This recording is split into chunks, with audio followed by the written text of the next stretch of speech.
Yes, You doing a filter, checking Yeah, he's checking the wall? There's a wall, we gotta check the wall. I'll see you Thursday at the last time. There's what? I'll see you Thursday at the last time. Yeah, there should be food there. Or goodies.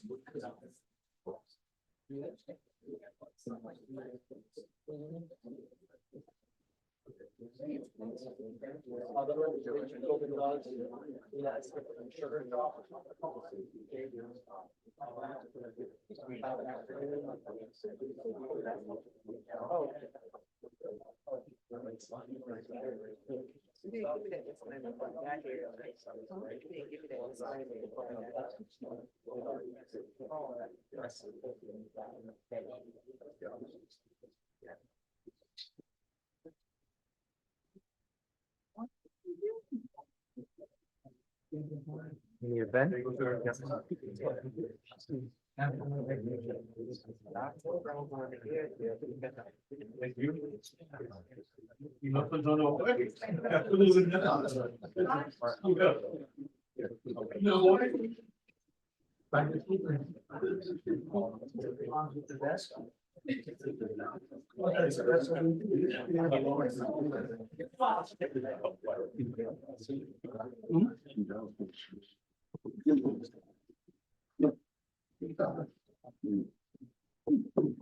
Well, he gave me the water, so. Oh, in my.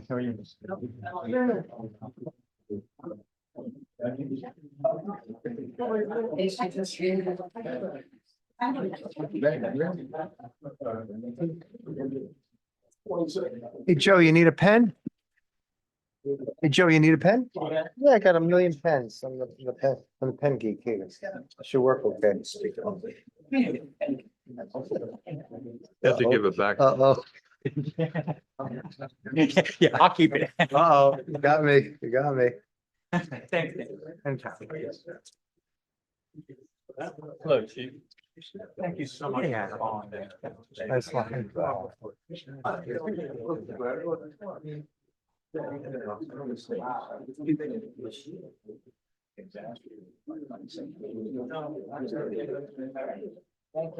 Yep. Yes, sir. Yes, sir. Good evening, everybody. Welcome to the regular city commission meeting for the city of Deerfield Beach for February 17, 2026. Madam Clerk, would you call the roll, please? Commissioner Hudak, Here. Commissioner Plout, Yes, here. Commissioner Shinetsky, Here. Vice Mayor Preston, Here. Mayor Drosky. Here. If we could all stand, please, for a moment of silence and the Pledge of Allegiance. The Pledge of Allegiance will be by Commissioner Plout tonight. And during the moment of silence, if we could honor Reverend Jesse Jackson, who passed away today for all that he's done for our country.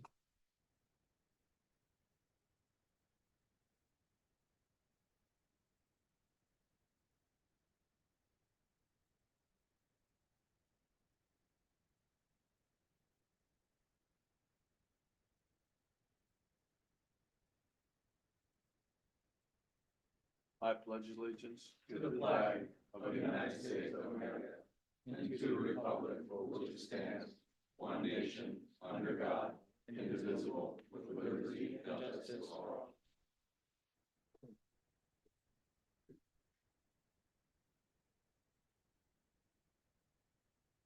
First, we have approval of our city commission meeting minutes from January 20th, 2026. Motion to approve. Second. Motion approved by Vice Mayor Preston, seconded by Commissioner Hudak. All in favor signify by saying aye. Aye. Aye. Anyone opposed? Let the record show unanimous consent. Next, we have acknowledgement of our city board minutes from the Education Advisory Board meeting of January 7, 2026, and the Community Appearance Board meeting of January 14, 2026. Motion to approve. Second. Motion approved by Commissioner Plout, seconded by Commissioner Hudak. All those in favor signify by saying aye. Aye. Aye. Anyone opposed? Let the record show unanimous consent. Next, we have approval of our agenda for this evening, February 17, 2026. Motion to approve. Second. Motion approved by Vice Mayor Preston, seconded by Commissioner Hudak. All those in favor signify by saying aye. Aye. Anyone opposed? Let the record show unanimous consent. Madam Clerk? For those attending via Zoom online wishing to speak under public comment or on an item that's open for public input, Please click raise hand at the bottom under the Actions tab, and your audio will be unmuted when you're recognized by Mayor Drosky. For those attending via Zoom by telephone, please press *9 to raise your hand, and your audio will be unmuted when you're recognized by Mayor Drosky. Please make sure your audio is unmuted on your end by pressing *6. Thank you. Thank you, Madam Clerk. Mr. City Attorney, item number 1 tonight. Thank you, Mayor. Item number 1 tonight is a certificate of recognition presented to Vanderbilt Carpenter III for receiving the 2026 Caliber Award for School District Employee of the Year. Thank you. Unfortunately, the title kind of gives away what it's all about. There's no suspense, but we do have Vanderbilt here this evening. He is our not only Deerfield Beach, but the School District Employee of the Year for Broward County.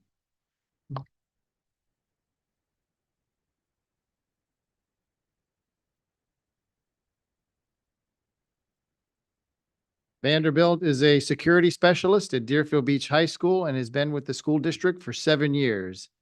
He is said to approach his role with dedication, adaptability, and a strong belief in education as a foundation for the future, emphasizing engagement, connection, and real-world skills. The city of Deerfield Beach presents him with a certificate in recognition of being named School District Employee of the Year and appreciation of your outstanding dedication, professionalism, and commitment to maintaining a safe and secure environment for students, staff, and visitors at Deerfield Beach High School. So Vanderbilt, we have a certificate for you if you want to just come down here over to my right. And then Commissioner, I think all of us should be with this one. Not very often that Deerfield has one of its own as School District Employee of the Year.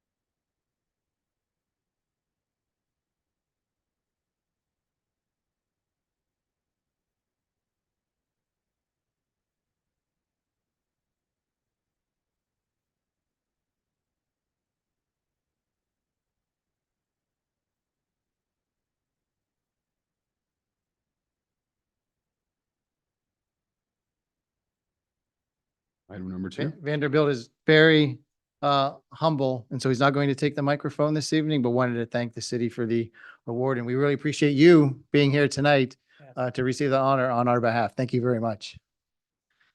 Mr. City Attorney? Item number 2 is a proclamation presented to Kasaya Orzechowski, Fight Colorectal Cancer Ambassador Advocate in recognition of Colorectal Cancer Awareness Month. I did my best with your name. My apologies.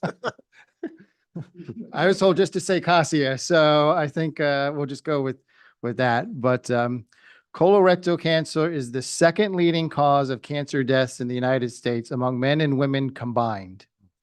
Colorectal cancer is one of the few cancers that can be prevented with timely screening, but 1 in 3 eligible Americans are not up to date on their screening.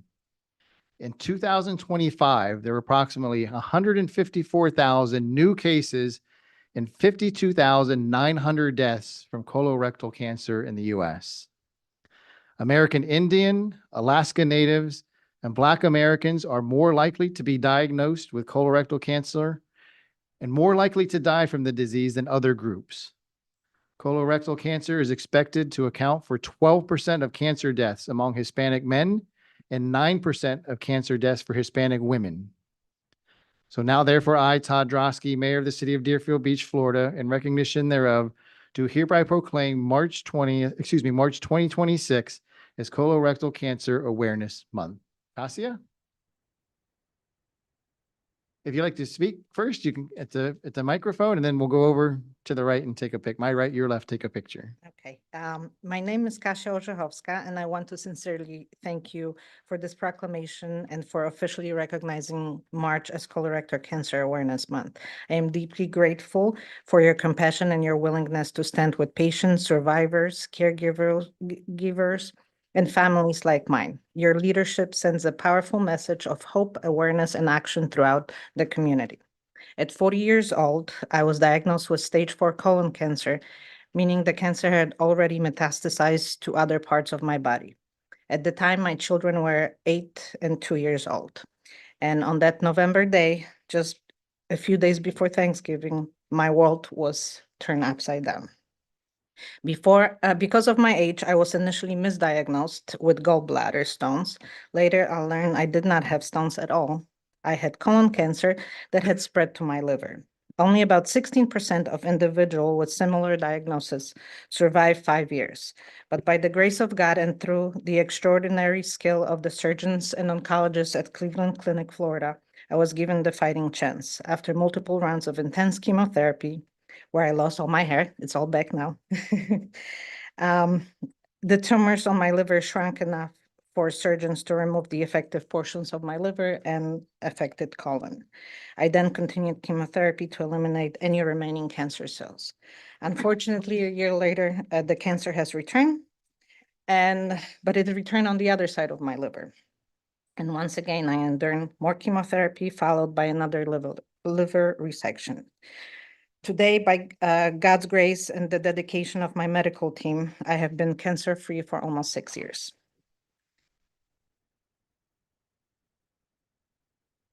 Thank you.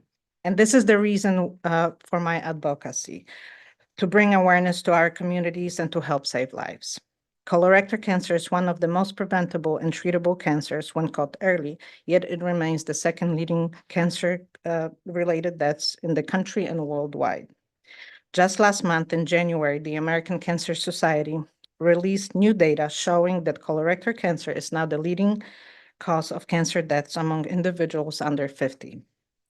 Too many people are being diagnosed at later stages because they don't recognize the symptoms, don't understand the risk factors, or believe they are too young to be effective. I was only 40 when I was diagnosed, and I could never imagine that it could happen to me. This is why I advocate, this is why I speak, this is why I share my story. Next week, my entire family will be traveling to Washington, D.C. to meet with elected officials, senators, and members of Congress to advocate for increased funding for screening and research. Colorectal cancer is one of the top 5 cancer killers that does not have its own federal funding. This must change. So we need better access to screening, we need more research, we need education that reaches people before it's too late. Because behind every statistic, there is a mother, there is a father, there is a child, a family just like mine. This proclamation is more than words on paper. It is a reminder that colorectal cancer does not discriminate by age. It is a call for awareness, for screening, and for listening to our bodies. Early detection saves lives, education saves lives, and proclamations like this saves lives. So I want to thank you again and just encourage everybody here, if you're 45 years or older, please get screened. Colonoscopies are not that bad. They're actually the best sleep, 10 minutes of sleep that you'll get. Okay, thank you. Thank you for being here. Thank you. Yes. Cassie, if you want to come down to your left, please. You want all of us down there? He's up, sure. Come on down.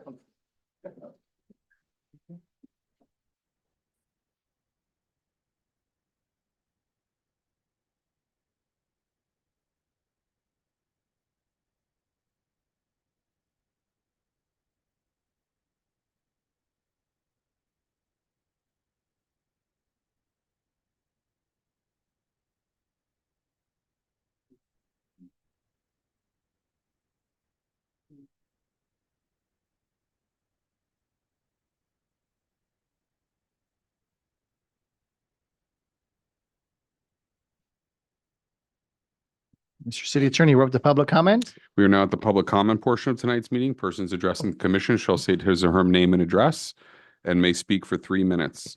This, as a reminder, this is the time for public comment on items that are not on tonight's agenda. If you have a public comment on an item that is on tonight's agenda, it's after I read the title into the record and the mayor opens the public comment for that particular item. No comment shall be made related to the personal life or personal qualities of any person, and no language which would offend persons of ordinary sensibility shall be permitted. Okay, I inadvertently missed Vice Mayor Preston's light, so we'll go with him first, and then Madam Clerk, did anyone sign up tonight? Linda Ruiz. Okay, so Linda will be on deck. The Vice Mayor goes first. Yes, I just wanted to say, obviously, this is Black History Month, and as the mayor said, Reverend Jesse Jackson passed away today, which we're all really sad about that. And we all remember, how the contribution that he made to this country. But sitting amongst us, a gentleman that you all know, and if you all don't know, most of you know him. But Pastor Knowles have been a rock in the community, not the Black community, but the entire city. And I want you all to know that at the end of this month, I'd like you to stand, Pastor Knowles, please. No, just stand up. You can't get past this. He's being recognized by the Florida Panthers as a Black hero. How they found him, how hockey found him, I have no idea. Okay, but they did. So somebody's looking when you don't think they're looking. Pastor Knowles, on behalf of this commission and the residents of Deerfield Beach, we're so very proud of you. And thank you so much for your contribution. When is the recognition? Okay, during a game? Do you have any extra tickets? Well, thank you, sir. Thank you so much. Thank you. And the other comment I'd like to make is that ever since Rebecca Medina left, which things were really going in a good direction as far as our media is concerned, the attention. But we all remember the days when Dave Hunt would be out there just sweating to death, interviewing, plugging us up, doing all kinds of things. And Rebecca left and he's running the show. And I just wanted to say, our media department has been doing really well. We all see the videos. We all see the passion in what he does. I just want to thank you, Dave, for the great job that you're doing in recognition of your city and covering events and making sure that we're all detailed in information that we need. Thank you so very much for the wonderful job, and your staff as well. Okay, great job. Thank you, Mayor. Excellent, thank you. Ms. Ruiz, you're first. Come on down. Madam Clerk, is anyone on deck? Dan Hers, but he's on Zoom. Okay. My name is Linda Ruiz, Ruise. I live at the Palms of Deerfield Beach, 425 Northwest First Terrace, apartment 407, 33441. I have a question, or not necessarily an issue. We had a fire alarm at our building, and we, the tenants, feel like they took a long time to come. The alarm was like maybe about 4 o'clock, and they didn't get there to maybe about 4:25, 4:30. So we're asking, is that too long, or were we imagining things? Can you check it out, please? We have BSO in the back. Chief Masters just stood up. You can't miss him. There you go. Go Okay. straight back. Thank you. Madam Clerk, you said Dan Hers was next and he's online. Go ahead, Mr. Hers. Thank you. Dan Hers, 330 Southeast 19th Avenue. When discussing real estate development, all the rage is P3 projects, which means public-private partnerships. However, Mayor Drosky has a different definition of P3. It stands for politics, power, and personalities. which is how the mayor and his two amigos made the decision to get rid of BSO without any of the proper information available to make such a monumental decision. What non-corrupt public official would make a decision on public safety based on a study that was so poorly done with laughable math projected over a 20-year time frame? The 400-page backup to the study has only been seen by the mayor, despite numerous people requesting a copy of the backup under Freedom of Information Act requests. That's what I call transparency. Interviewed by WLRN, the mayor said, "The study was not rushed, but we had to do it quickly." No matter how many times you repeat the idiotic conclusion that Stockton Reeves is peddling to the public of a 250 million to 1 billion savings, it doesn't make it true. The three amigos would have made a decision without knowing how the city will pay the 30+ million in startup costs of an in-house public safety department. Only the three amigos would have allowed the city manager to get away with saying our property taxes will not go up without any facts to back up this baseless claim before voting. Only the other two amigos would believe the mayor when he said this BSO issue was not even on the radar before April 14th, 2025. I guess no one told the mayor that Adam Hofstein was directed by his superiors at BSO to meet with city manager David Santucci back in 2024 to let the city know that BSO had hired the same company that Deerfield Beach had used, Evergreen Solutions, to do a pay study to show how underpaid BSO deputies were compared to surrounding police forces. But I guess Todd wants us all to believe that he didn't know about that meeting and the Evergreen Solutions study. The biggest lie is when the mayor said this is what the community wanted, to leave BSO and form an in-house public safety department. What is that statement based on? The only people that I'm aware of that wanted to get rid of BSO without any of the proper information was the three amigos, Rodney Brimlow, Sean Gladio, and Judy Stern. I guess in the mayor's mind, those are the only people that truly mattered. Thank you. Madam Clerk, we'll just stick online. I see April Bolowich with her hand raised, unless there was someone else that signed up.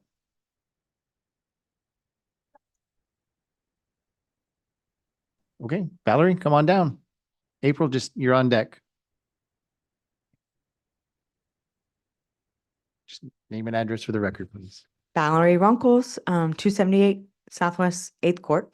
And I was here 2 weeks ago, and I want to say thank you very much that the street across the Tivoli Park Preserve that I said the lights were off, those are back on. They were on the very next day, so I thought that was really awesome. There are 3 bulbs that are burnt out, so that'd be cool if those could be looked at. Also, I got a parking ticket on the school zone right on that Martin Luther King Drive. But the issue is it says, only when it's flashing is it 15 miles an hour. And I was driving at 8:45 at 26 miles per hour and I still got a ticket. So I was just complaining about that. So, all right. Don't go straight. Go to Mr. Salmon shirt in the back there. Keep going all the way back. Be happy to help you. Yes. You're welcome. Madam Clerk, was there anyone else that signed up? Okay. Well, I said April Bolowich was on deck. You're next. And then anyone that's here in the commission chamber, fear not, we'll get to you. April Bolowich, and then followed by, I see Mr. Slattery's hand. He'll be on deck. Hi, thank you. April Bolowich, 899 Northeast 4th Street. I see item 14 is an update on public safety, so hopefully my questions will be answered later tonight. At this January 6th meeting, Mr. Reeves referenced the facts that to create their $70,000 12-page report, the Center for Public Safety used many other resources where expenses were supposedly discussed in depth. This information is not publicly available and was not attached to any of the agenda. That same information has also not been disclosed after several FOIA requests. Where is the info? Our group has requested the city's official forms that are required for use in referendums and recalls, and we still have not received any of those documents. Where's the info? Despite repeated attempts by the massive majority of citizens who showed up at these public safety transition meetings asking for correct accounting and more information, we've received silence. And where's the info? Despite people asking how the city plans to pay for these massive changes, we've also received silence. When an audience full of residents, and we know they were residents because they gave their address before they spoke, they were mathematicians, professors with PhDs, civil engineers, and senior industry professionals. When they point out the obvious errors and flaws in that 12-page report and the ethical transgressions of its director, why would you turn right around and insult the audience instead of asking more questions? After all these questions were asked and errors were pointed out, why did 3 out of 5 members of our commission pull out prepared speeches with your decisions already made? It's not just the Deerfield Beach residents that want more correct information. It's also a couple of our commissioners. For just one minor example, on January 6th, Stockton Reeves admitted that no equipment costs were included in his calculations. I would like to know how 3 out of 5, residents in the city, much less our commissioners, could vote to move forward so quickly without first having any of this critical information. Researching and asking these questions shouldn't be a full-time, unpaid position for Deerfield Beach residents. This is your job, to ask these questions and get the answers to them. I'm hoping we hear something tonight. I appreciate your time. Thank you. Mr. Slattery will be next, and Madam Clerk, I don't see anyone else online, do you? So after Mr. Slattery, we'll go to those inside the commission chamber. Mr. Slattery, go ahead, please. John Slattery, 1455 Southeast 5th Place. So let me just, start out by saying this. There seems to be this antagonistic relationship between the folks on the dais and the residents and taxpayers and citizens of Deerfield Beach that show up to these meetings on a regular basis. And it really shouldn't be that way in either direction. Speaking for myself, I get very frustrated when I make a poor financial decision for myself and my family because I didn't research something well enough, right?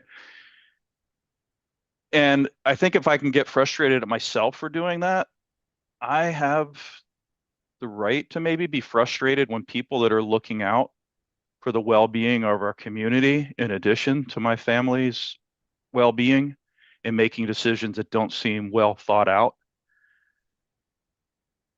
So it's just boggling to me that we don't get any feedback. We're just asking for, the transparency about, have you guys even, I say guys, this includes city manager, right? And director of public safety, actually map this out of what this transaction and transition is going to look like.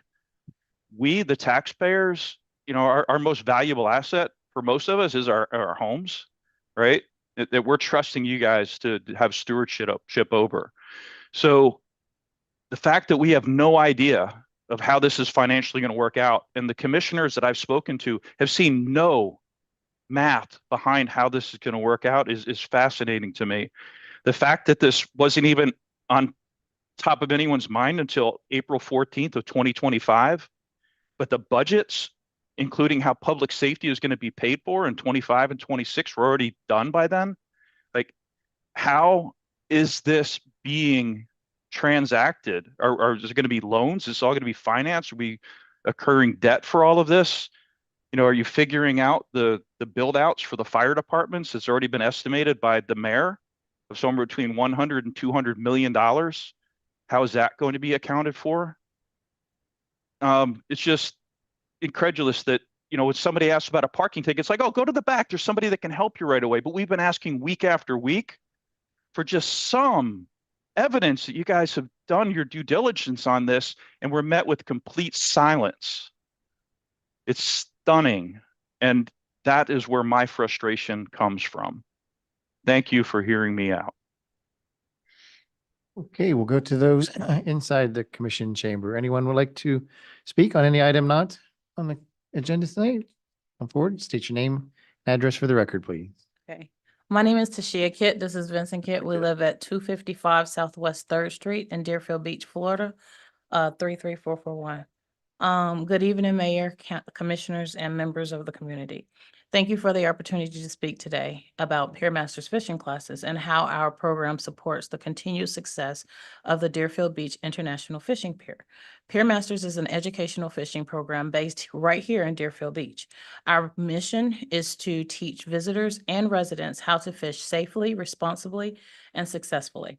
While we proudly serve our local community, our primary focus is enhancing the experience of the many tourists who visit our coastline each year.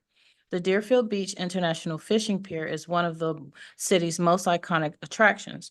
With its recent renovation, the pier has been elevated not just as a structure, but as a destination. That investment creates an opportunity to do something truly unique.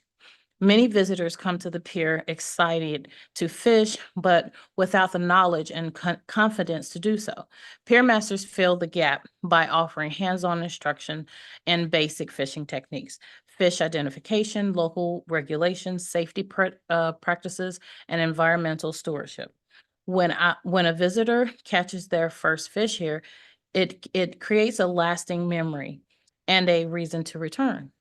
What makes this opportunity especially impactful is that Deerfield Beach will be the only pier in the region and one of the only ones in the state offering a structured educational fishing program like this.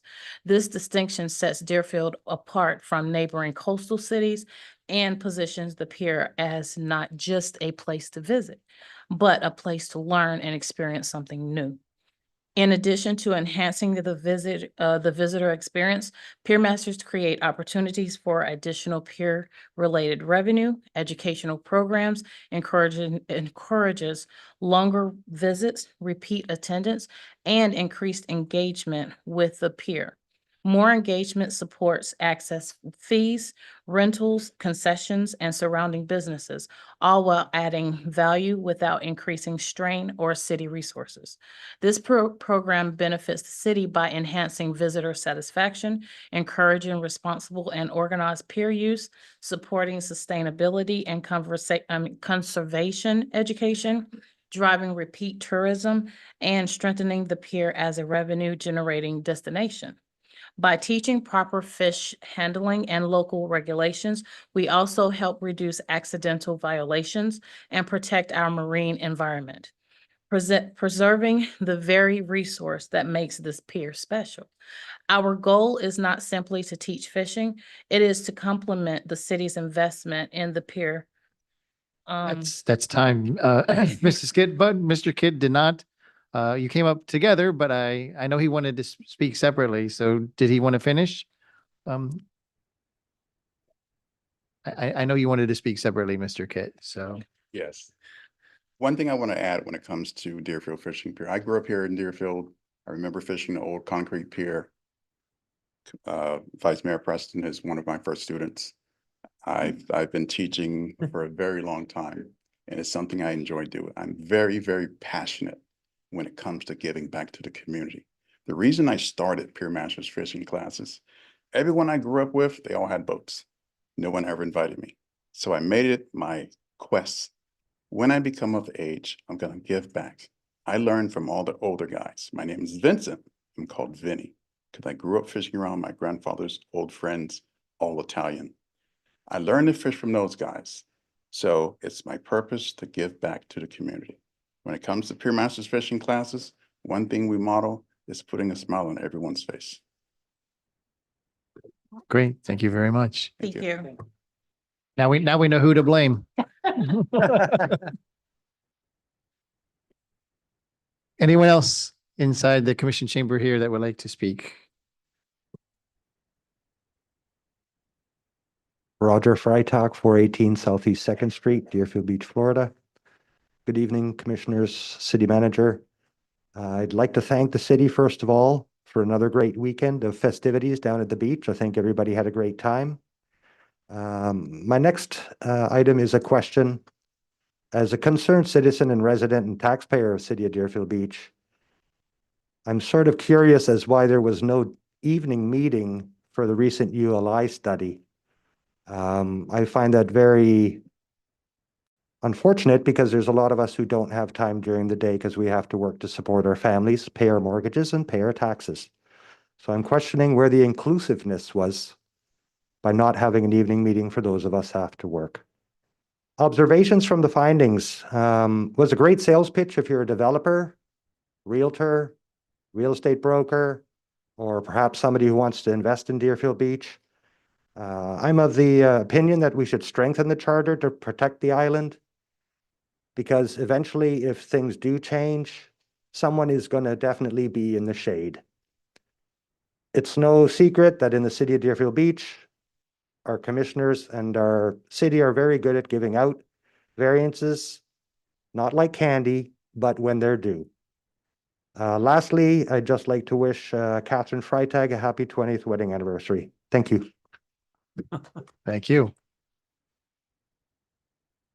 Final call for those inside the commission chamber that would like to speak. Madam Clerk, I see one more hand online that says Android.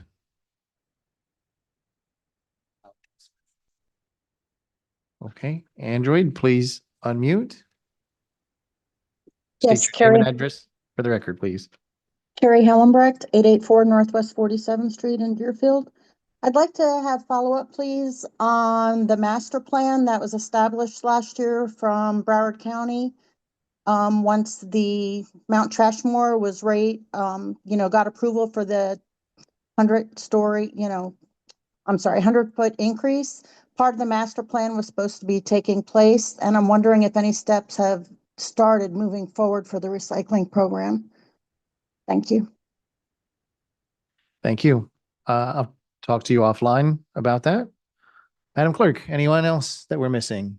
Last chance online. Otherwise, we're going to go ahead and close the public comment. Mr. City Attorney, we're up to consent on items 3 through 10. Items 3 through 10 are currently on consent. Do my colleagues have any polls for items 3 through 10? Yes, 6. Do you want to I- pull it or just make comments I, on it? I want to pull 6 and I'd like to comment on 8. Okay. Pull 7. Okay, so 6 and 7. Any others? Okay, so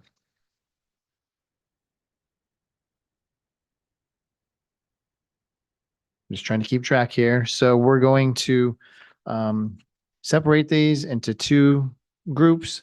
3, 4, 5, 8, 9, and 10 will be one group, and then 6 and 7 will be separately. So is there anyone inside the commission chamber or Madam Clerk, did anyone sign up for anything for 3 through 10? Let's start there. Okay, so anyone inside the commission chamber would like to speak on items 3, 4, 5, 8, 9, or 10? Just those. And when you come down, just let us know which item you'd like to speak on. Item number 5, please. Greg Havlish, 907 Southeast 13th Street, Deerfield Beach. In looking at this item, it appears that the city is looking to extend a licensing agreement to a local dive operator for operations out of Sullivan Park. I've been a certified scuba diver since 2005 and a scuba instructor here in Deerfield and the entire southeastern Florida area since 2020. So I know a thing or two about going underwater. I have no problem with the city entering into a partnership with a local business. I think the logistics of this partnership present challenges that need to be addressed, however. For those of you who've never been on a dive boat when it's getting loaded up, it is a bit of organized chaos. As divers approach the boat, they unload their gear, get it to the boat, and everybody jockeys for a spot as close to the boat as possible because the gear is very heavy. When you look at the organization of the parking lot adjacent to Sullivan Park, it makes it a bit of a challenge on any given day. That's true for any dive boat that you've ever been to. It's always organized chaos when the boat gets loaded and when the boat gets unloaded. Beyond that, this particular area is subject to some increased upcoming density with the opening of the Mod Center. So now we have the existing park, a dive boat operation, and now mods. Where's everybody going to park in that area? How is the loading and unloading going to work in that area? Not only that, but because this operator is working 2 trips per day, as the divers come back from the morning trip and the new divers arrive for the afternoon trip, that constant inflow outflow presents its own issues. If you'd like to see it firsthand, I invite you to go to South Florida Diving Headquarters in Pompano, where same thing happens every time as people try to unload and load their gear. I would respectfully ask that this be reconsidered for the operational logistics that it offers this area, and potentially move it to another site in the city, perhaps Pioneer Park, where there's less congestion and more parking. Thank you. Thank you, Mr. Havlish. Anyone else like to speak on 3, 4, 5, 8, 9, or 10? Mr. Slattery, you have your hand raised. Is it for one of those numbers? It is. So John Slattery, 1455 Southeast 5th Place. Just curious as to what number 3 and the $500,000 is about. Is this about new services that we're doing? Is this just a renewal on existing software? So it'd be interesting to understand what we're spending $500,000 on. Thank you. Thank you. Madam Clerk, do you see any other hands? No, sir. Okay, 3, 4, 5, 8, 9, and 10. Last call for those. Okay, I'm going to close the public hearings on 3, 4, 5, 8, 9, and 10, excuse me.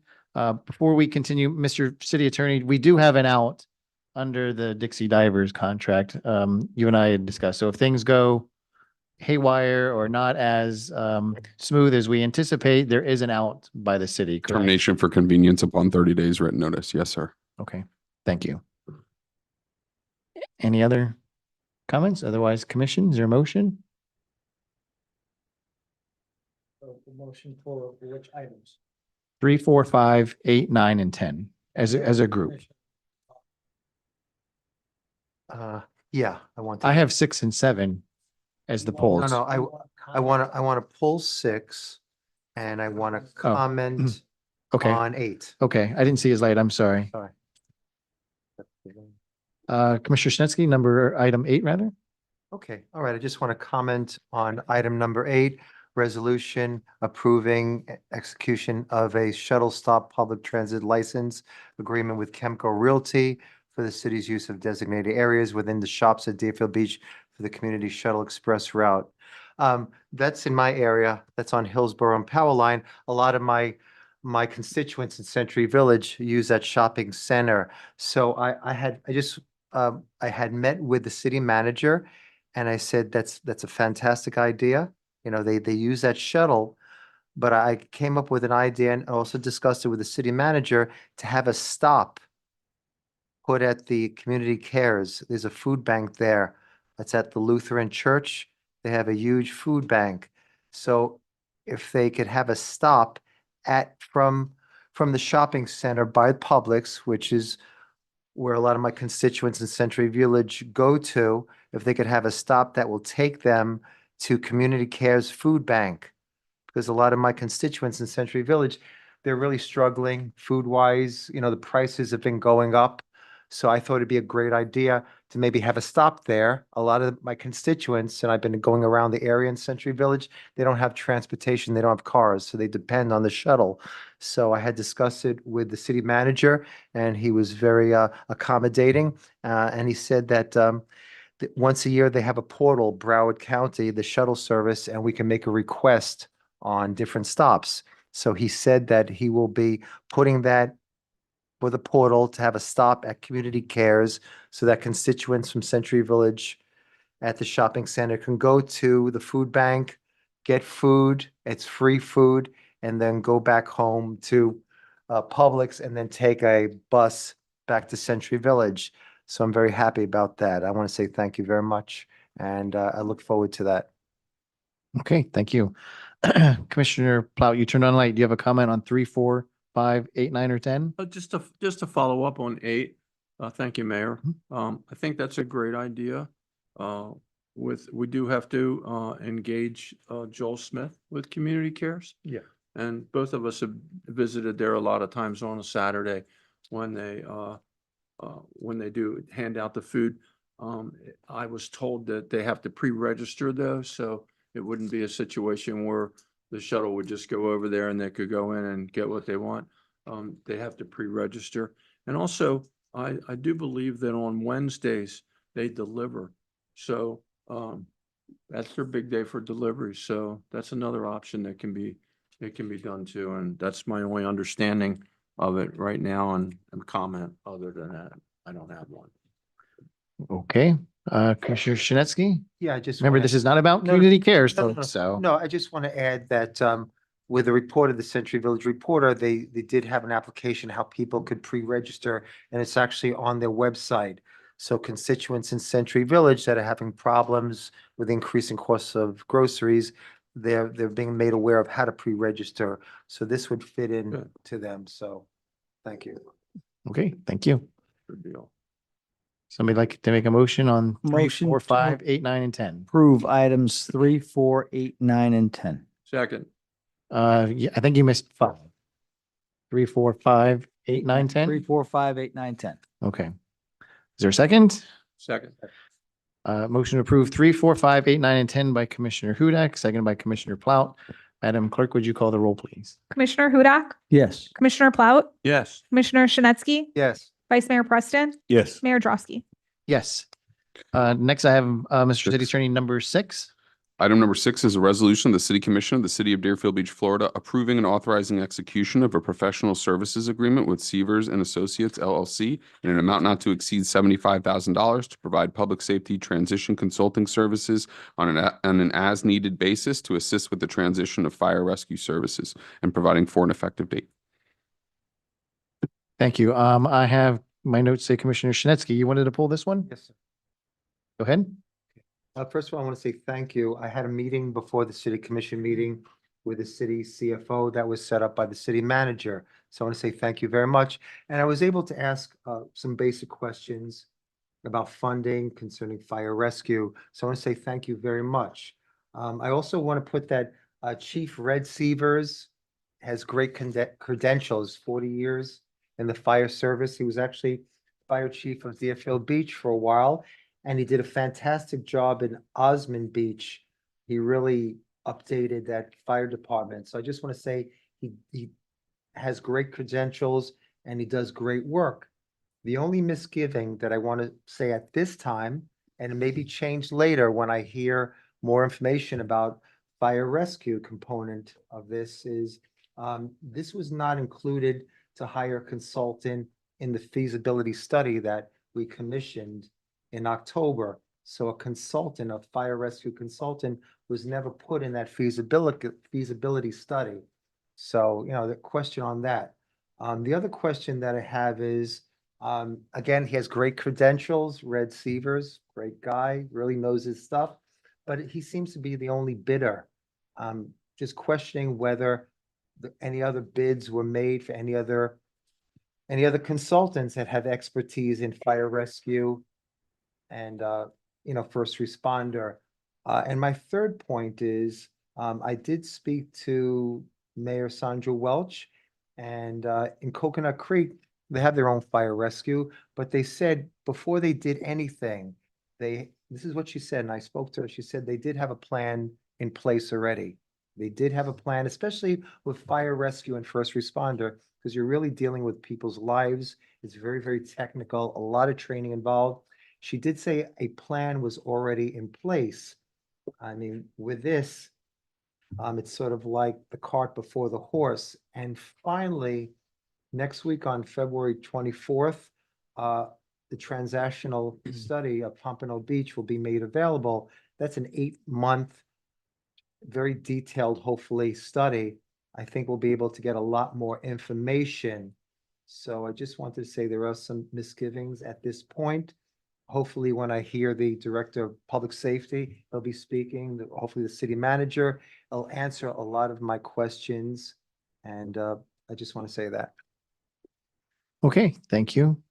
Mr. City Attorney, I assume you were not provided the questions in advance. I'm going to give you an opportunity to marinate on your response.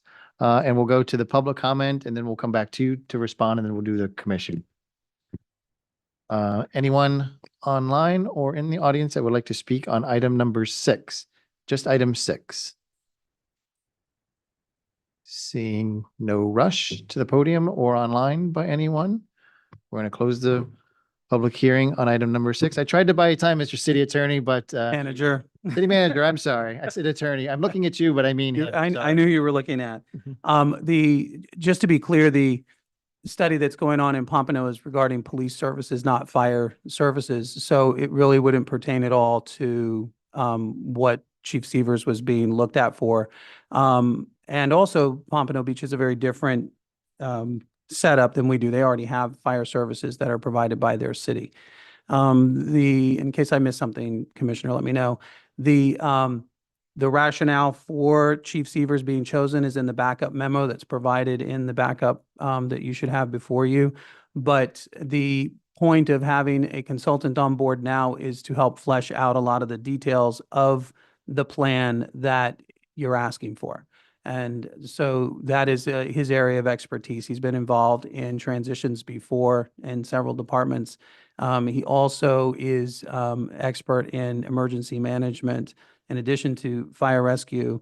And regarding the amount for this contract, there are salary savings that we've had in public safety that would account for this cost.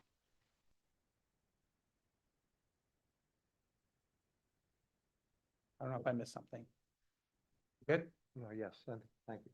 Motion to approve item 6. Second. Motion to approve item number 6 by Commissioner Hudak, second by Commissioner Plout. Madam Clerk, would you call the roll, please? Commissioner Hudak, Yes. Commissioner Plout, Yes. Commissioner Shinetsky, No. Vice Mayor Preston, Yes. Mayor Drosky. Yes.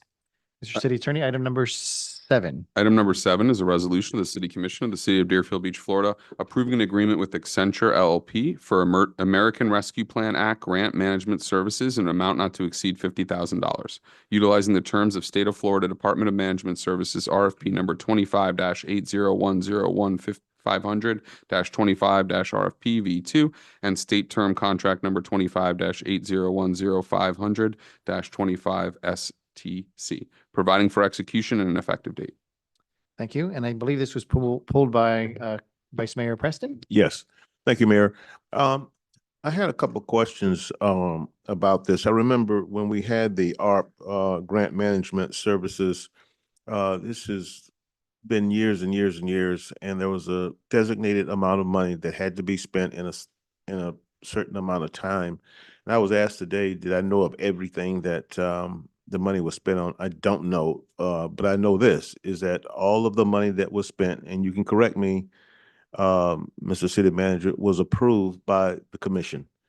And there is also a time-sensitive type of consideration that must be given here. But this has been going, I want to say that during Mr. Santucci's time here, we had multiple ARP plans come before the commission, of which this commission did approve. And but I did get some questions, so I was wondering if you could clear some things up about this and bring us up to date. I would greatly appreciate that, sir. Thank you, Vice Mayor. I'm going to try and buy you some time, City Manager, Okay, but very good. I don't think you're going to get it. But is there anyone from the public that would like to speak in person or online on item number 7 this evening? Oh, there's actually one online. Former State Representative Gwen Clark Reed. You could unmute her, please. Gwen Clark Reed, 1430 Southwest 6th Way. When David Santucci was the city manager, I asked about this grant and the funding that we were getting and how it was being spent. And I could never get a straight answer about what projects were being funded. So I would like to get a public document or reading or publishing of what projects were okayed and how much did each project cost and how much money do we still have left to be spent and what is the plan for spending that money and what programs are going to be funded through this grant. I don't think that people understand very clearly that this money could be spent on a lot of different programs and upgradings in various in the communities. So I'd like to know exactly how this money was spent, what it was spent on, and how much we have left, and what is it going to be spent on. I would like to ask you to postpone voting on this item until we have that information. I think the residents in the city of Deerfield Beach, the taxpayers, need to understand clearly what this money was for and how this to be used. Thank you. Thank you, former state representative. Anyone else? Mr. Freitag, come on down. Roger Freitag, 418 Southeast Second Street, Deerfield Beach, Florida. I have to echo what Mrs. Gwendolyn Clark-Reed just said. It's interesting how many different items come up before the commission that get voted on quite quickly, and yet I know I can find the backup. But if the state representative is questioning what's going on with this money, shouldn't all of you be questioning what's going on with all this money? Mm-hmm. And They- hopefully, our city manager, Mr. Brinlow, is going to give us a really good answer. Thank you. Thank you, Mr. Freitag. Anyone else like to make a comment on item number 7 only? Seeing no further hands online or in the commission chamber, we're going to close the public hearing on item number 7. Mr. City Attorney, excuse me, City Manager. He's in my direct line of sight, That's so I fine. apologize. That's fine. These projects that are being paid for through the ARPA funds were approved 4 fiscal years ago. When the ARPA funds came in, the commission had to make the decisions then, and in consultation with the city manager at the time and through the budget process, year after year, these projects have been approved based on what the commission's direction was at the time. Some of the projects that have been paid for and that are funded through the ARPA funds include GovEasy, which is our one of our main software programs that we use in the city already. Lots of youth initiatives were approved by the commission through various budget sessions that were paid for by these funds.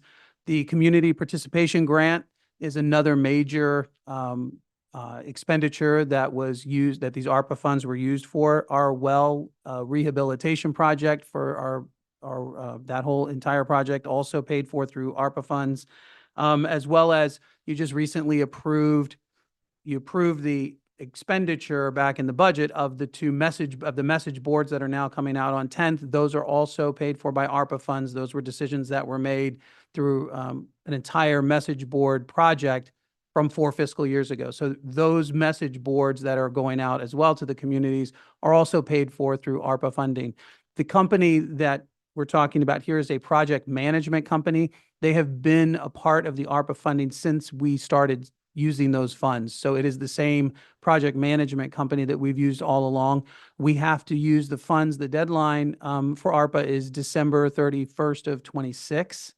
And they are basically, we're asking to continue to retain them until we finalize the project. They're the ones that do all of our regulatory stuff with the funding source from the federal government, make sure that all of our I's are dotted, T's are crossed, and they also provide an extra layer of oversight to ensure that we are doing what we say we're doing with those funds. So a lot of the projects themselves were determined, like I said, 4 fiscal years ago. This was, I believe, Jonathan, correct me, was it like May of 2021? Somewhere around there, right? So in fiscal year 22, these were when these projects were starting to be implemented, and the rationale for what was going to be used for those funds was determined at that time. And this is just us closing out the ARPA funds. We have just over $1 million left that's being used on some of the current projects that are closing out, including those message boards as an example. Would it be an issue as far as a time-sensitive consideration to put it on the next agenda so some of this can get out to some of the people that could have some information on this? I'm going to defer to Jonathan on that. I don't know what our time frame is for the contract. Have to come down to the microphone, Mr. Salas. Jonathan Salas, Director of Community Services. So with these funds, as the city manager mentioned, they must be expended by December 31st, 2026. So right now it's crunch time to make sure that we're in compliance and that, we're reporting timely. So I would advise to approve tonight so we can continue that project and close out effectively. Okay. Okay. And we can make available, I think we could put together a summary. It is a summary. The consultant actually has to do the summary as well of all the projects that have been funded by the ARPA funds. Okay, and make that available to. We could put that online. Okay, We that's could put fine. that online. Okay. Thank you, Mr. Salas. Anything further, Vice Mayor? No, that's it. Thank you, Mayor. Okay. I don't see any other lights. Commission? Motion to approve. Item 7. Second. Motion to approve item number 7 by Commissioner Hudak, second by Vice Mayor Preston. Madam Clerk, would you call the roll, please? Commissioner Hudak, Yes. Commissioner Plaut, Yes. Commissioner Shinutsky, Yes. Vice Mayor Preston, Yes. Mayor Drosky. Yes. Mr. City Attorney, we're up to item number 11. Item number 11 is a resolution of the City Commission of the City of Deerfield Beach, Florida, authorizing acceptance of $400,000 in grant funds from the Florida Department of Environmental Protection for the Tedar Neighborhood Pocket Park Project. Approving the expenditure of $250,000 for the project to meet the grant matching funds requirement, approving and authorizing execution of a grant agreement with FDEP for the project, providing for implementation and effective date. I know, Mr. City Attorney, we have a paper presentation. Is anyone making a presentation tonight? Why'd you walk away?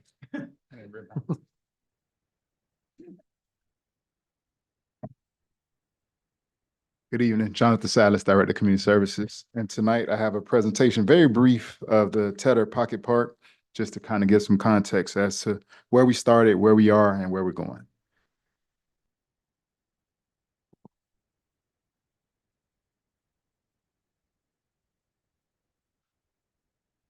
All right. So for the Tedar Pocket Park, this parcel is located at 4575 Northeast First Avenue. And this property is about 37,000 square feet. And out of that 37,000 square feet, we're going to activate about 10,000 of it with a tot lot play set, as well as another 27,000. We're going to fence it off to protect the current drainage area that is currently there. We heard the community very loud and clear about this property over the years as we did some assessments in the Tedar community. We did some CAT assessments and we heard that, hey, this would be a great property to activate with a pocket park. So currently at that site, what we have is illegal dumping. We have some vandalism going on. Occasionally we have some homeless squatters there. So it's very hazardous property. And you can kind of see a photo there of the property that we currently have. So the benefits to a pocket park, we think, will create some improvements in safety, a sense of neighborhood pride. We'll have a gathering space as well as we can effectively manage our stormwater, and it provides a place for physical activity. So at the site, this photo here, you have a rendering kind of showing what the park will look like. To the west side of it, you'll see the retention pond. You'll see it. There's a walking path, a tot lot set is what we're calling it. We'll have some benches. So a little bit of safety servicing will take place. We'll have some shaded benches. It'll allow for a parent to supervise their kids. Should be very comfortable based on what we have in the rendering. We'll have some shade tree and we'll add some fresh sod and we'll have some decorative landscaping on the site as well.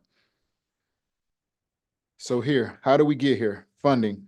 So in fiscal year 25, the city submitted a state appropriation request through the state of Florida in the amount of $400,000. We found out we were awarded that money over a year ago. We're just getting the agreement now. That's why I'm here before you guys tonight.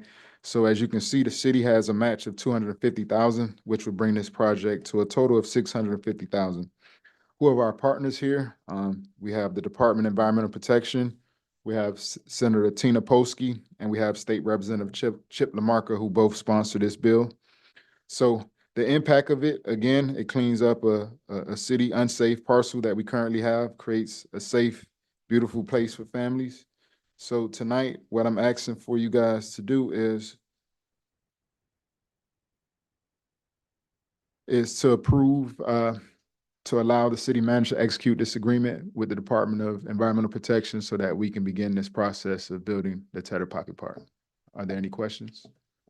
Any questions for Mr. Salas? What's the time frame on this? So we have a year time frame to get this part done. And given that it would be approved tonight, when would that be initiated, the plan? So once we execute this tonight, we'll get this over as quickly as the city clerk can get it over to the state of Florida. And at that point, we'll commence. We'll commence construction on the site. Okay. So we've already began the pre-planning phases and we kind of know where we're going with things. So as fast as the city clerk can get it over, we can get going. Okay, I just want to make sure, that's all. See how I pushed it to her? Thank you, Mr. Salas. Don't go away in case there's any other further questions, but I am going to open it to the public on item number 11. There's anyone in person or online that would like to speak on item number 11 tonight? Madam Clerk, am I missing anyone online? Okay, we're going to close the public hearing on item number 11. Before the commission makes a motion, Mr. Salas, I just want to thank you and your team for this. You were very humble tonight because what the public may not know is that the state, this is one of the appropriations requests that we requested through the state of Florida through our lobbying efforts, you and your team. And the state of Florida is not keen on parks in particular. That's not high on their level, but will you, by putting this in public safety and demonstrating the need for this. And we had before and after pictures of what the neighborhood looked like and the area that was there and the community improvement and the public safety and cleaning up the area. This is truly a Hail Mary that came through for the city of Deerfield Beach. I don't want to, I'm not underestimating it by any certain imagination at all. And the fact that we're having a $650,000 project that we're only paying $250,000 for was absolutely incredible. We have to put some skin in the game. If we were to ask for all $650,000 and our match would be zero, there's no way we would have got this project from the state. The state wants to see that you have some skin in the game with your particular community, that you're invested in it. And so our 250 along with their 400 is going to make a great addition to the Tedar area, which is well needed for that neighborhood. So excellent job. And this is what a true team effort looks like. Even though it's a year later, this is what a true team effort truly looks like. So thank you. Motion to approve. Second. Motion approved by Vice Mayor Preston, seconded by Commissioner Hudak. Madam Clerk, would you call the roll, please? Commissioner Hudak, Yes. Commissioner Plaut, Yes. Commissioner Schnetsky, Yes. Vice Mayor Preston, Yes. Mayor Drosky. Yes. Mr. City Attorney, item number 12. Item number 12 is a resolution of the City Commission of the City of Deerfield Beach, Florida, amending the Parks and Recreation Schedule of fees and charges to modify the fees for admissions to the city's international fishing pier, providing for conflicts and an effective date. Okay. Mr. Warner, come on down. This is a carryover from last meeting where we're implementing the resolution. For the record, Greg, excuse me, Greg Warner, Director of Parks and Recreation. And first I have to start out, I'm losing confidence in the state government if they hold parks down at that level. So let's start out with that. But I am bringing to you information that we spoke about at last meeting, and the commission did direct staff to come back with a resolution to approve new fees for entry to the fishing pier. So just some of the information that we spoke about. The current fees for sightseers approved last July in the fee schedule. Sightseers for $2 for a resident and $2 for a non-resident, and fishermen $4 for both resident and non-resident. In discussions at the last commission meeting, the commission directed that we revise the fees and bring proposed fees to you. So sightseers, residents with identification, no charge to go onto the pier. Non-residents will remain at $2. First responders with identification, no charge, and both veterans and active military, no charge with identification. And the fishermen fees would remain the same, both $4 for residents and for non-residents. I open to any questions that you may have. Commissioner Shinsky has his light on. Oh, no, I just wanted to make a comment that I've been going through my district, Century Village, the Meadows, Crystal Lake, and telling people that if they're a resident, especially my communities, there's a lot of 55 and older senior citizens that'll be free, and they're very, very, very happy about that. And they're saying the same thing. Hey, we pay our taxes. It should be free. So I just want to say it's going over very, very well. They're very, very happy about that. Also, we had a CRA meeting last week and we discussed the new museum. So the pier and the museum are going to tie into each other in terms of, supporting each other, telling about each other. So this will be great, especially that it's free for our residents. And last commission meeting, I had spoken that we need like maybe a fishing clinic. So I was the one that outreached to Vinny. I heard great things about, his expertise in fishing. And I invited him to come and speak to the commission. And this is something different that Pompano Beach, Fort Lauderdale, they don't have, fishing clinics and fishing experiences.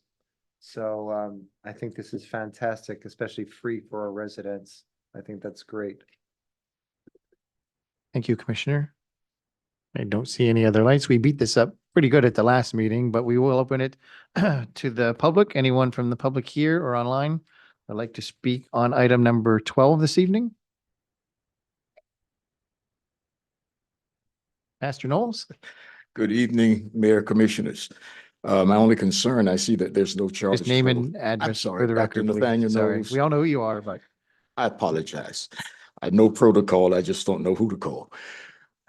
And my concern, 2605 Southwest 14th Drive, also pastor of Emmanuel Christian Center for nearly 40 years now. My concern was that I saw that there is no fee for veterans. Is there anything that we can do to include or maybe make some additions to concerning military veterans? Because I travel to different cities just to fish for free. And I know, and park for free. And I'm just wondering, is there anything we can do? I don't know if the fishing is included in that fee. I know there's no fee for veterans, but how about, and that's for the, if I'm not mistaken, that's for the sightseeing. But what about actual fishers? I've been fishing on that pier, those piers for the last 60 years. And $2 is $2, $4 is $4. So I'm just seeing if there can be any means that can be made with that. thank you, Pastor. Anyone else like to speak on item number 12 this evening? Madam Clerk, just making sure I'm not missing anyone online. There's a strange bar at the top of the screen, so just making sure I'm not missing anybody. Okay, we're going to close the public hearing on item number 12. Vice Mayor Preston? Thank you, Mayor. I think that the point that Pastor Knowles is making, is a great point because I do see that at other peers as well. I don't think a person that lives here in the city of Deerfield Beach should be traveling to Pompano, Juneau, whatever, knowing that he can fish for free simply because he's a veteran. I'd like to see that included into this. And I don't really think that there's anything that we need to go back for. We are here. I don't, that's just a simple adjustment. And I'm hoping that we can make that adjustment. Thank you, Mayor.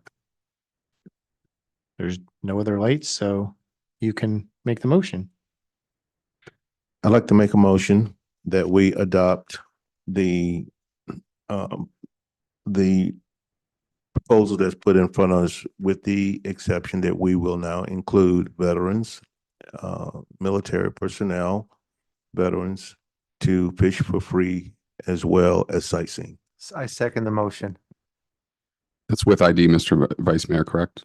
Excuse me? With ID upon presentation of ID. Yes, with correct? ID. And you still second? Yeah. You have the proper enough direction, Mr. City Manager, City Attorney? Yes, I heard it was approved.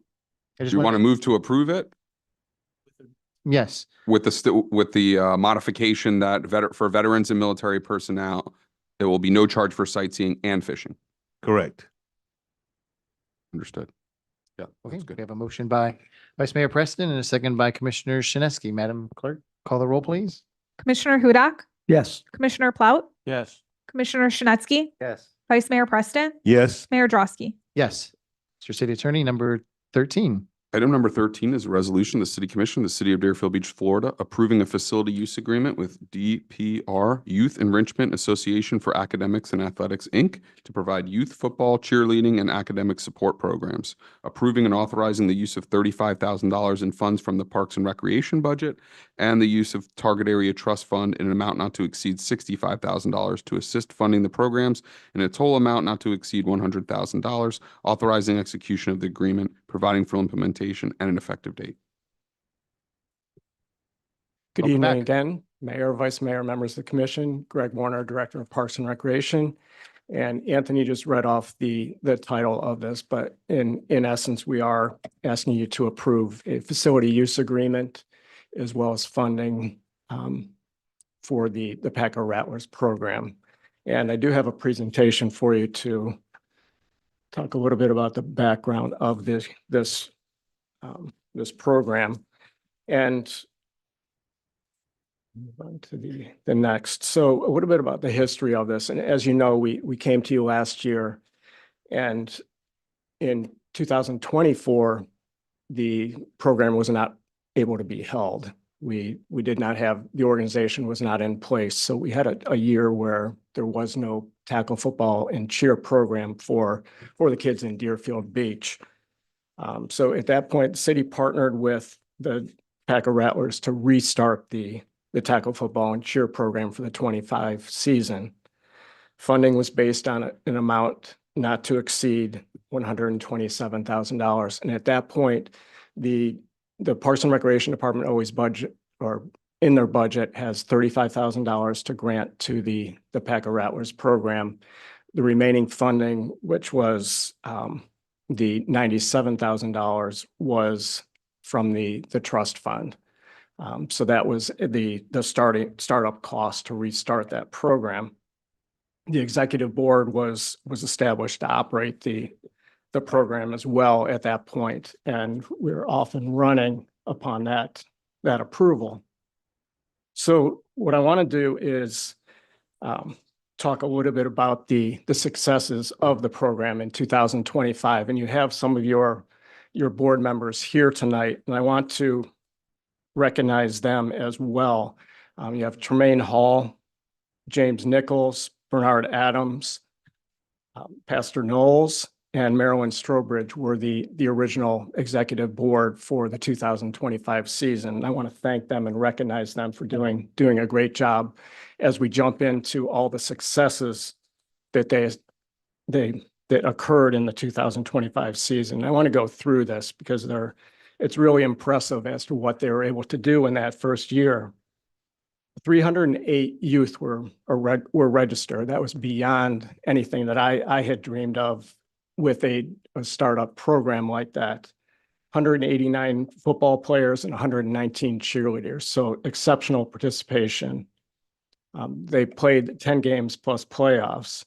And one of the important things with the numbers in the program, they were able to field a team in every age division within the program. So they didn't just attract numbers, it was the wide range of ages 5 through 14. So they were able to field all those programs. The cheer program, just an example of the success that they had, the 8U and the 11U teams placed first at the Holiday Spectacular Cheerleading and Dance Championships, and the 11U team were winners of the Sportsmanship Award. So not only just training the kids, but training quality of life and training on their personal aspects. So doing a very good job with that. They were able to garner partner donations totaling almost $7,000, provided tutoring and homework help 2 days per week. Athletes also, we were running a STEM program, a science, technology, engineering, and math program at the Tigner Center. They had their athletes attending those STEM classes, and also partnered to help out the parents. They partnered with Primerica to offer family financial planning sessions for the parents. So a really well-rounded program put together.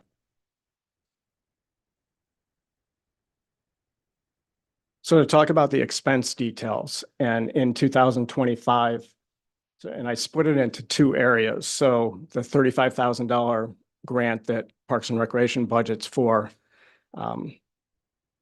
they utilize that full $35,000 and purchasing the football equipment, practice uniforms, cheer uniforms, concessions, insurance for the program, organizational expenses such as office supplies, PO box, and just getting set up, volunteer shirts, those types of things. And then the target area trust fund, the additional funds out of the $92,000, they expended almost 86,000 of that 92. And again, on items such as football equipment, uniforms and accessories for both football and cheer, officiating fees, police detail, the league fees to enter the league and be a part of that league, concession items again, end of the year functions and awards, and transportation. So the funding, and one thing I do want to point out, the way that this operated throughout the year to help the program, as well as make sure that we're on track with their funding. All the purchasing for these items was done through city staff based on city purchasing policies. So when they wanted to get football equipment, they came to staff with the quotes, and staff performed those purchases. So everything was very well accounted for.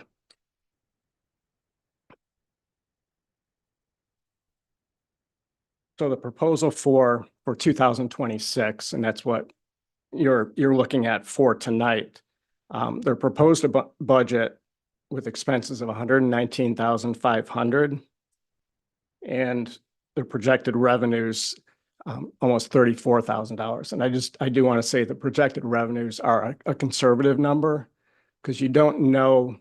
I mean, some of those revenues are going to be where the first year of the program, trying to attract the kids and get the families involved in the program, there was no registration fee. There's going to be a nominal registration fee this year.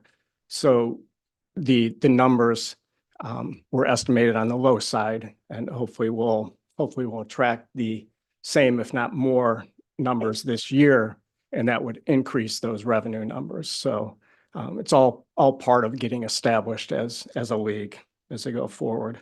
So some of those other projected revenues would be concession, stand dollars, sponsorships, and fundraising.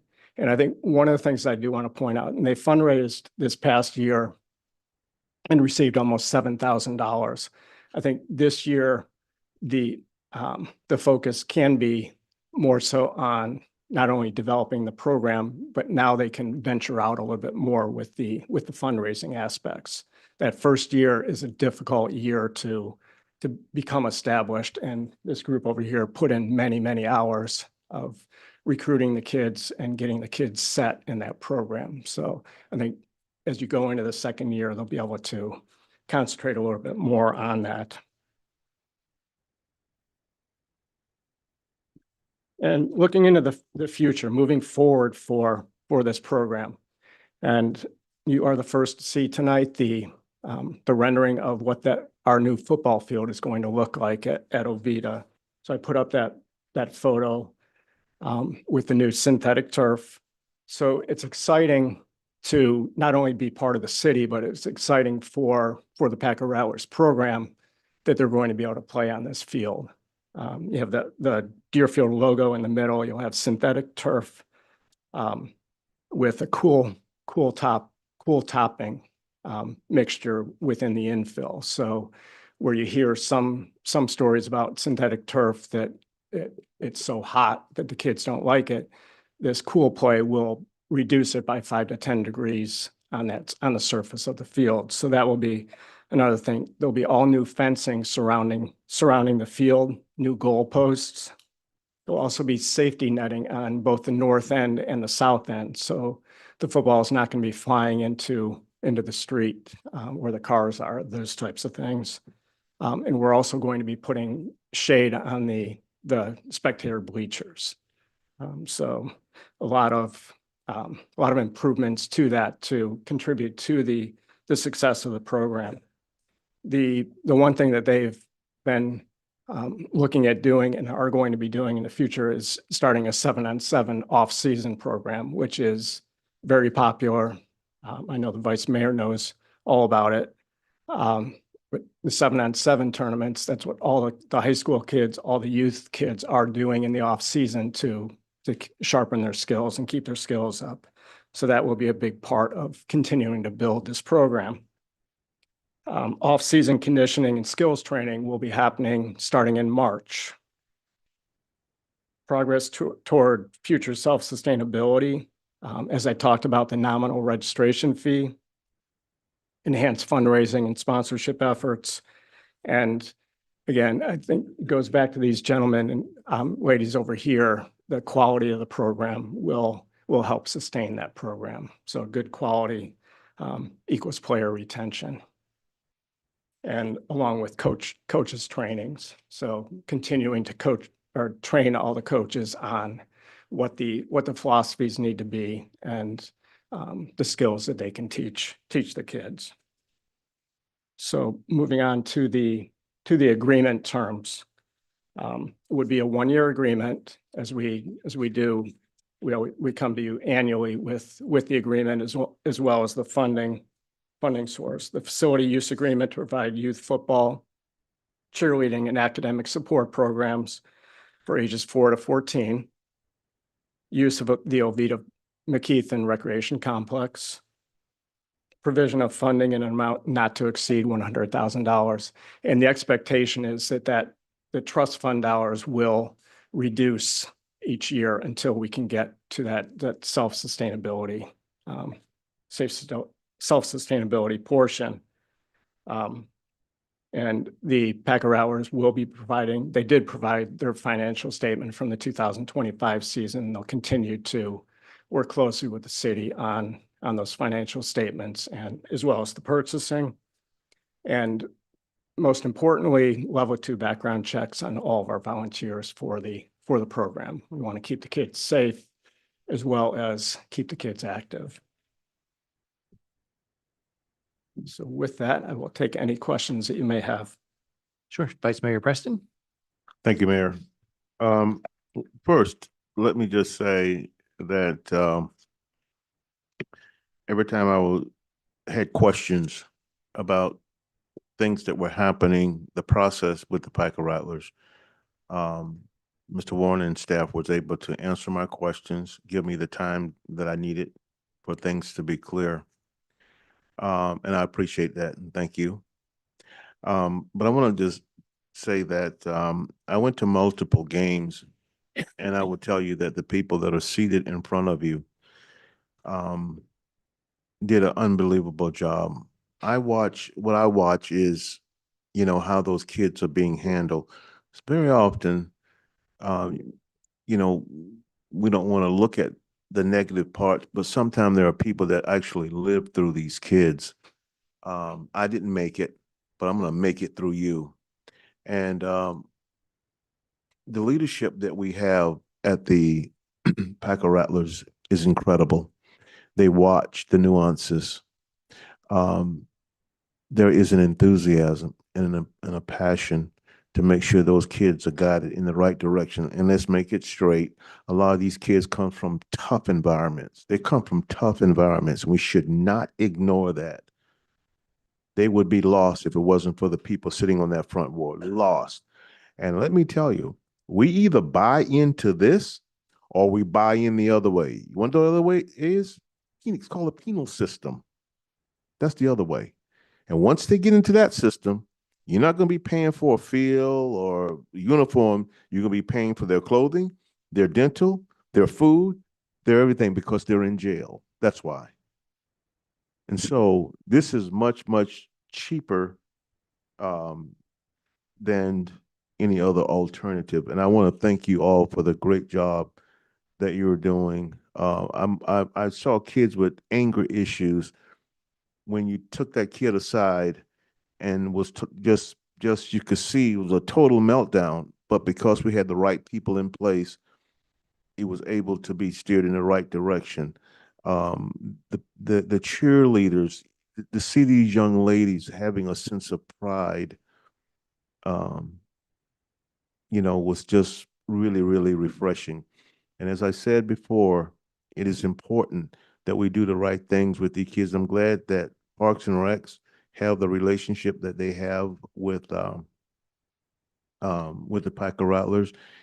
A good relationship, a healthy relationship is needed. What is the name of the grill? Do anybody, the grill out in District 4 in the shopping plaza over there? I forget the name of that grill. It's like a, I forget the name of it. Anyways, I mean, down by the theater, yes. Used to be the old deli. I'm not Ye- sure what it's called right ye- now. So my wife and I were over there. We went to get something to eat. It's actually a buffet now. Oh, okay. All right. Yeah, the Chinese buffet. Yes. Yeah. Yes. So my wife and I were over there, and it was during the time of football. And somehow with the people that were there, we got into a conversation about football, and it morphed into Little League football.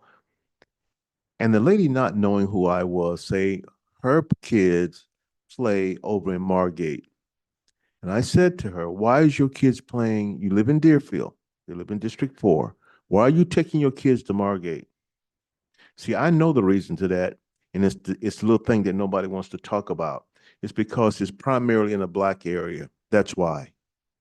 You need to know, City of Deerfield Beach, you are welcome at the Packer Rattlers. The Packer Rattlers is a city organization.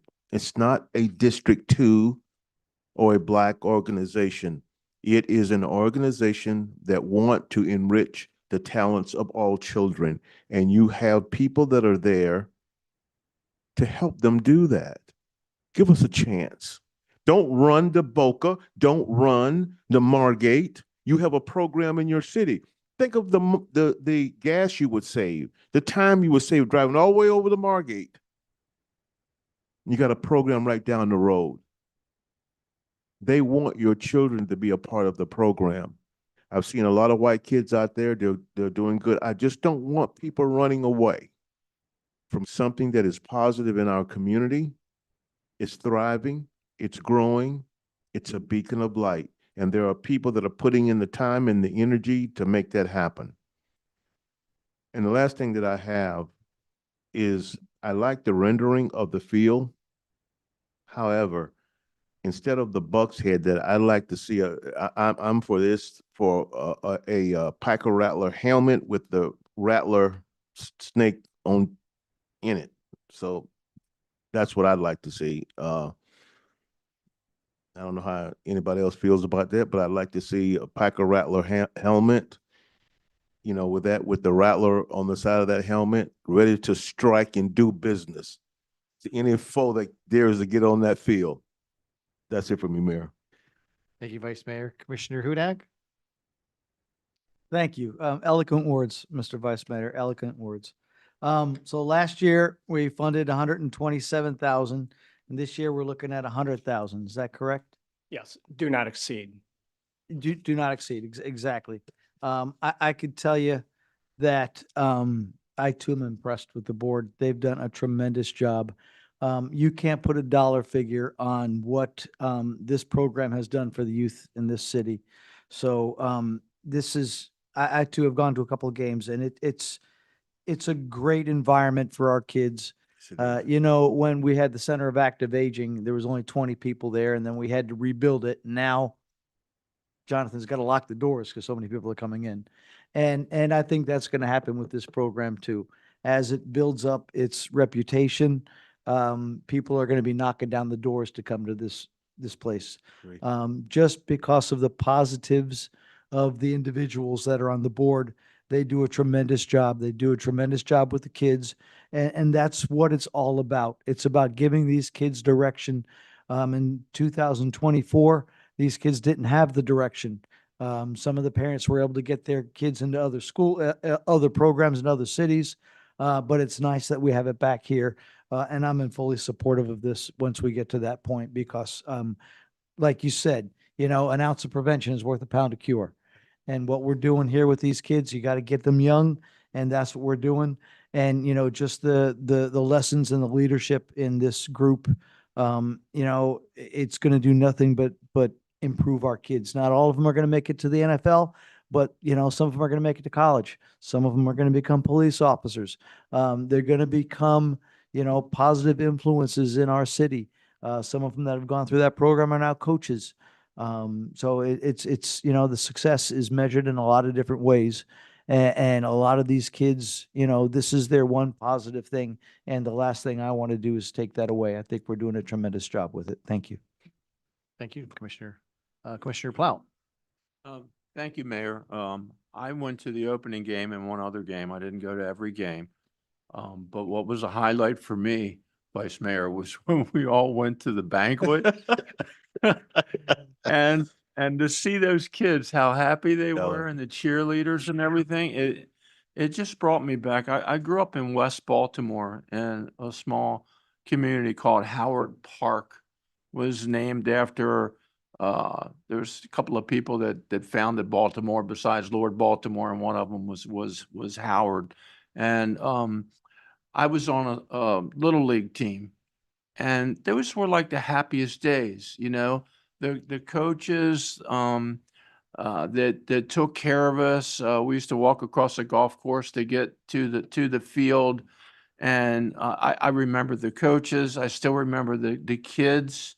I still have my 2 trophies. I won't tell you the year that it says on there, but you know, I said to one of the kids, or maybe in my speech, I said, when you get this trophy, this is something that you're going to have to your as old as me, and I meant that, because I still have my trophy. That was how important that they were to me, and some of the best memories of my life. And there was a reason why the Packer Rattlers were discontinued, but that wouldn't be any kind of a possibility with the quality of people we have from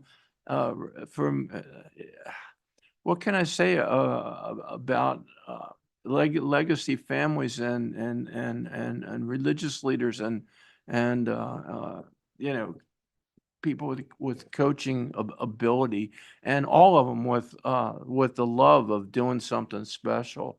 I think it's wonderful. And it's just to see the kids, how excited they were. This is money well spent.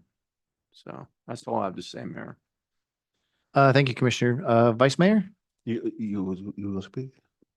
No, go ahead. Oh, I just want to tell you that I had multiple conversations with our city manager. He will not take credit for but he really cares about the kids. I had so many conversations with him, and a lot of you won't attach any of the success that you see with the Packer Rattlers to the name Rodney Brimlow, but you should.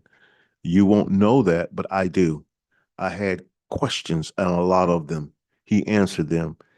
Make no mistake about it, from the most eastern part of our city, from the beach all the way over to the overpass, our city manager cares about his city, cares about his kids. He cares about his residents. He does. And the Packer Rattlers is on their way back, and largely because we have a city manager that cares. And I just want to say thank you. Thank you, Vice Mayor. This is a public hearing, so is there anyone here inside the commission chamber like to speak? Right, come on down. Madam Clerk, always coming down. I don't see anyone. Oh, I take that back.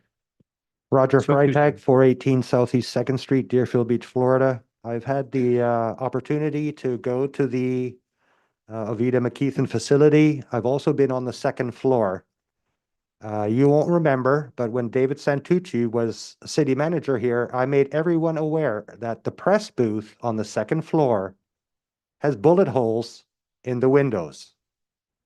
Now, I'm totally in support of promoting football, the Packer Rattlers, but what I do struggle with is the fact that either our facilities maintenance department here in the city of Deerfield Beach is letting us down, because if we're going to promote these young football players and we're going to want people to come and watch them play and maybe offer them a football scholarship, what better place for them to stand and watch what's going on the field than being on the second floor in the press booth? So I would like to urge the city and the facilities management team, can we not get this fixed? I did work in there over 2 years ago and I was promised that it was repaired. I was happily surprised that the elevator has been repaired and I understand it needs replacement. If Kurt Schmidt from Zion Lutheran wanted to go and watch a football game, and because he's in a wheelchair, now he can get up there. Somehow the city of Deerfield Beach passed their elevator certificate, because I recently rode in it not 2 weeks ago. That thing whistles like nobody's business. So I struggle to understand how we A, got the certificate, and B, why we still can't repair an elevator. Thank you very much for your time. Next is Gwen Clark Reed online.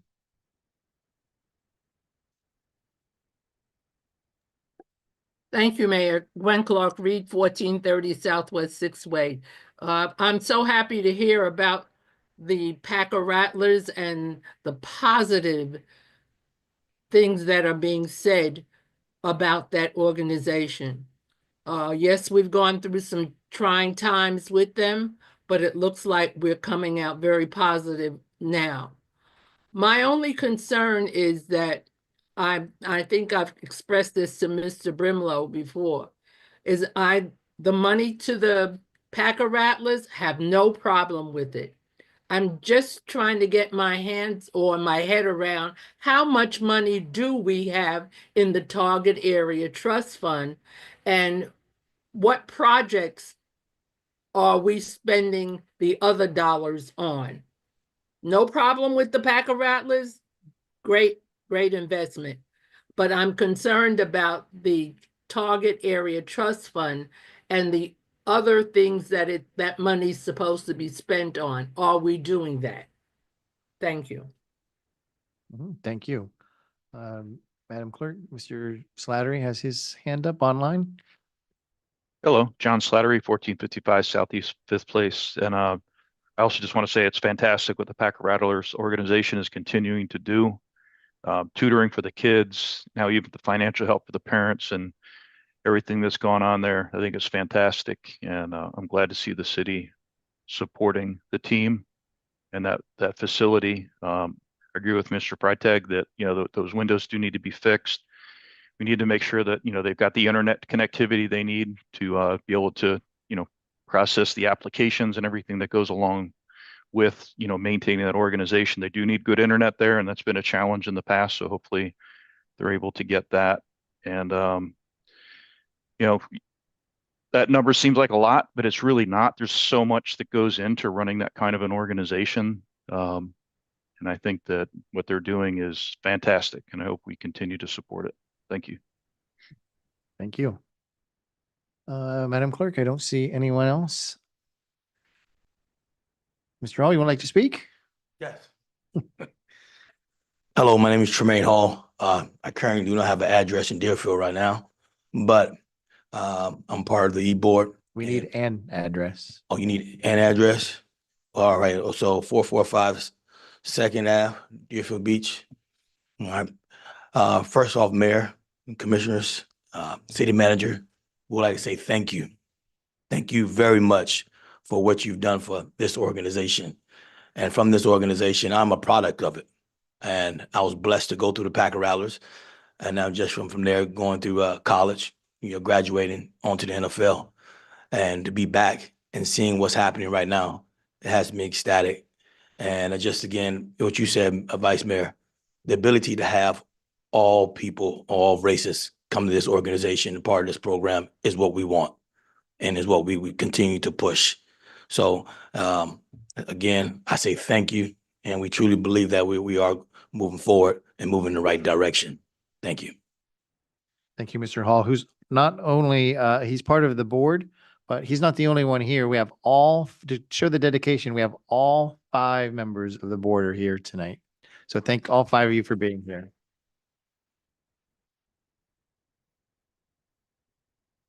Anyone else? Otherwise, we're going to close the public hearing on item number 13. Motion to approve. Second. Motion to approve item number 13 by Vice Mayor Preston, seconded by Commissioner Hudak. Madam Clerk, would you call the roll, please? Commissioner Hudak? Yes. Commissioner Plaut? Yes. Commissioner Shanetsky? Yes. Vice Mayor Preston?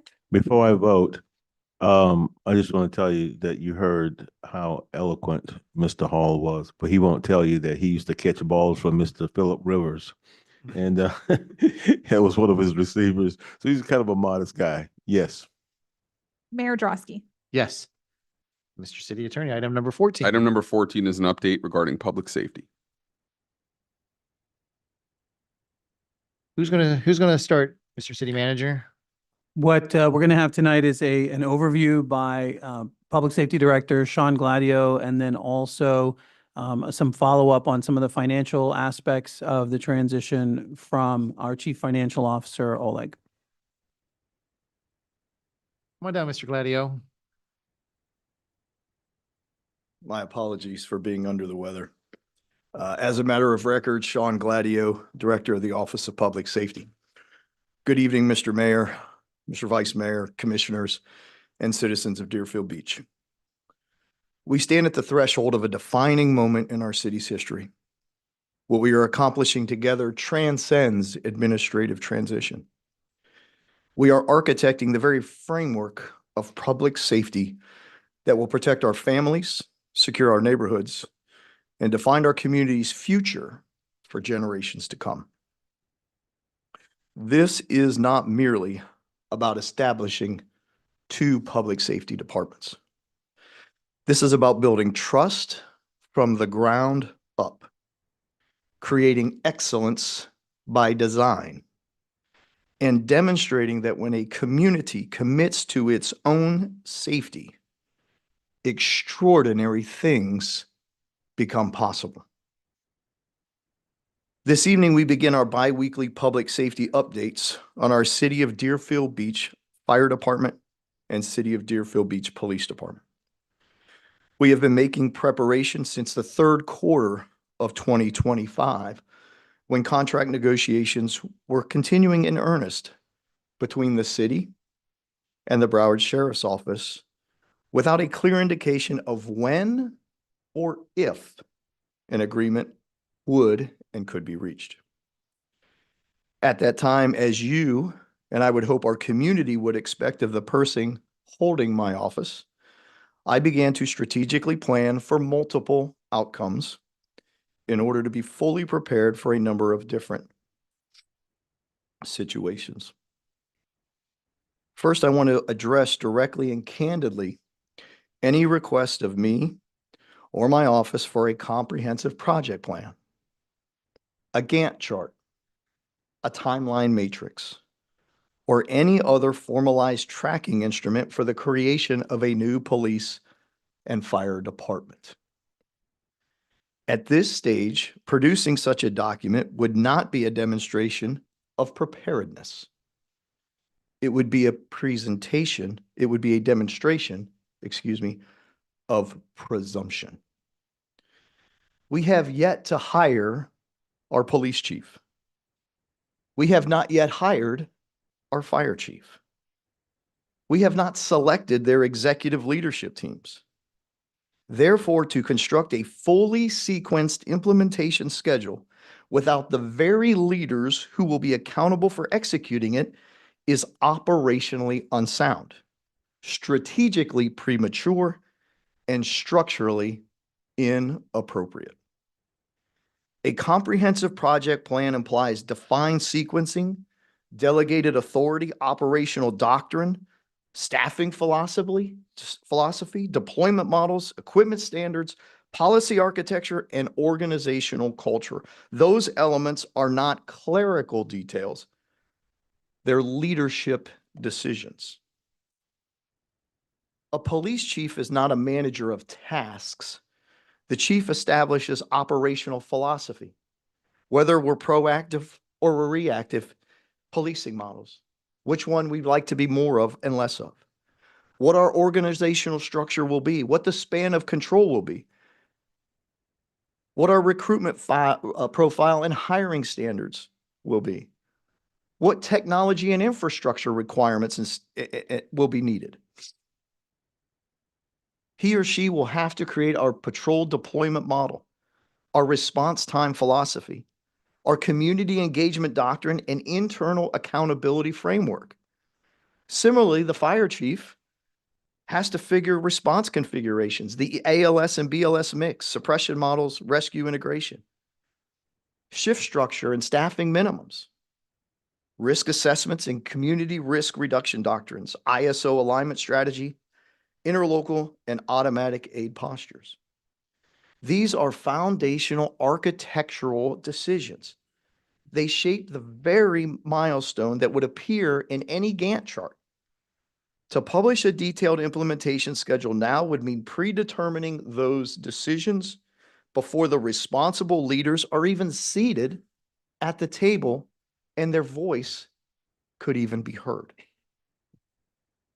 Several years ago, a municipality embarked on constructing a state-of-the-art fire station. The architectural firm produced a beautiful detailed blueprint complete with apparatus bay dimensions, dormitory configurations, gear storage placement, and operational workflow. It was efficient, it was on schedule, and it was impressive. There's only one problem.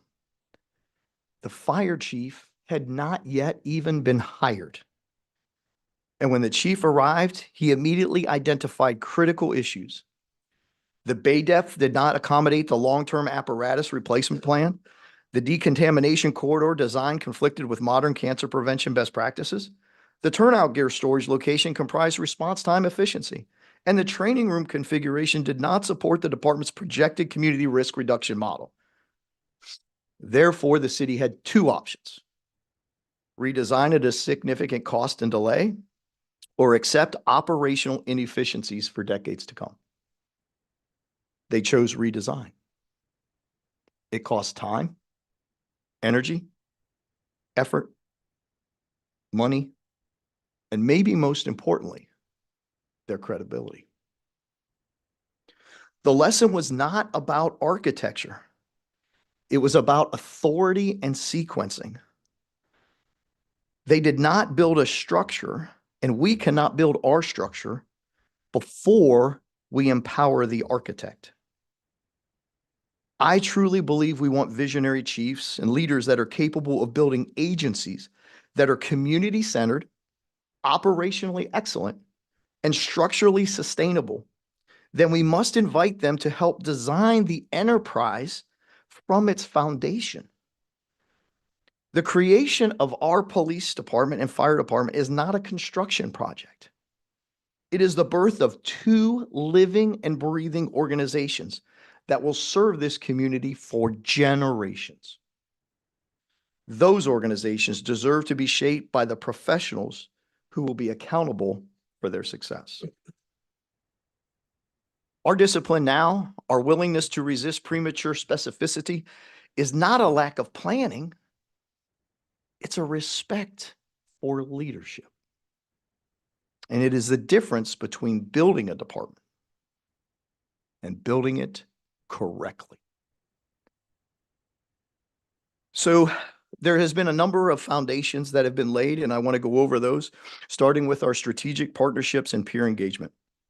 Over the past several months, we've engaged with hundreds of people in order to gain invaluable information, insight, perspective, and guidance, all while developing important relationships that will be invaluable during our transition process, including current and retired city managers, current and retired assistant city managers, current city commissioners from other municipalities, current and retired fire chiefs, police chiefs, deputy chiefs, captains, firefighters, and EMTs, sergeants, and even line police officers and deputies.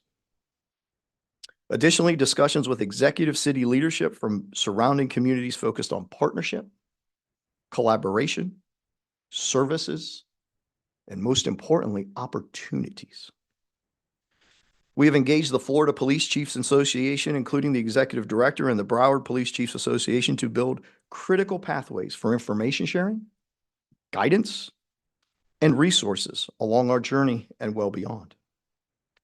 We've developed relationships for our regulatory and legal infrastructure with the Office of the State Fire Marshal, the Florida Department of Law Enforcement, and Broward County to establish a pathway for information to flow between us so all tasks and documentation are completed. The first thing we did is we completed and submitted our fire department identification number application. This is for formal recognition, and it is in the process with the Office of the State Fire Marshal to establish our credentials in the fire service community. Our ORI registration, basically it's a unique identifier to every law enforcement organization in the United States, has been initiated through the Florida Department of Law Enforcement and their FBI liaison. This needs to be done to secure our official identity in the law enforcement ecosystem. Once our ORI and fire department ID have been reactivated, we will then submit our CJIS application, which is the gateway to all of the criminal justice information systems, CJIS, Criminal Justice Information Systems. Also, our Certificate of Public Conveyance and Necessities, often called COPCN, is a regulatory document issued by a county governing board in Florida that grants authorization to an entity to provide emergency or non-emergency medical transportation services. Our application is current through or until 2029. The next thing that we concentrated on was education and training ecosystems. I want to ensure our community and the commission that we're not just recruiting, hiring, and retaining the most professional, honorable, ethical, and accountable officers and firefighters. We are cultivating a career pathway in ensuring continuous professional development in our effort to attain excellence individually, which means we will attain excellence organizationally. This is why we have had visits to Broward College and Palm Beach State College to introduce ourselves and to develop relationships with the deans and the program managers at these institutions to ensure that our public safety education and training will be the best, and our police and fire will have access to the highest educational opportunities, so they have the most recent and relevant training and procedures. In furtherance of this relationship building and to make the best training available to our public safety professionals, tomorrow I will be touring the Coral Springs Regional Institute of Public Safety, which offers training courses in EMT, paramedic, firefighter 1 and 2, continuing education, and professional development for our firefighter professionals. Educational outreach ensures we don't just fill positions, but we build careers and cultivate excellence. Additionally, in the coming weeks, I am initiating conversations with the executive leadership at Broward North to ensure there's a seamless transition of services and to identify key priorities and opportunities for both our organizations. Furthermore, with scheduling conflicts, hopefully sometime soon, an introduction and discussion with the Broward County District Attorney's Office to ensure our systems are compatible and can communicate with them so we ensure what is understood and needed of us, and so we work together, collaboratively, seamlessly. We've worked on strategic vendor partnerships. We have engaged with over 30 vendors representing the finest public safety technology, equipment, and expertise to research equipment, software, tools, uniforms, vehicles, so we can give the best and the latest technology offerings and equipment offerings to our police and firefighters. Things like portable radios, computers and tablets, body-worn cameras and digital evidence management, comprehensive records management, mission-critical radio communications, computer-aided dispatch or CAD and RMS integration, policy and training management, project coordination and operational management, computing and mobile technology platforms, connectivity infrastructure, traffic intervention systems, fleet acquisition and turnkey solutions, management support of those fleets, fleet maintenance, badge design, patch design, uniforms, personnel equipment, tactical and operational gear, less than lethal options, personal protective equipment, emergency vehicle communication, transportation and lighting systems, fire apparatus and equipment, fire and EMS data management solutions, fire inspection software, and fuel management systems.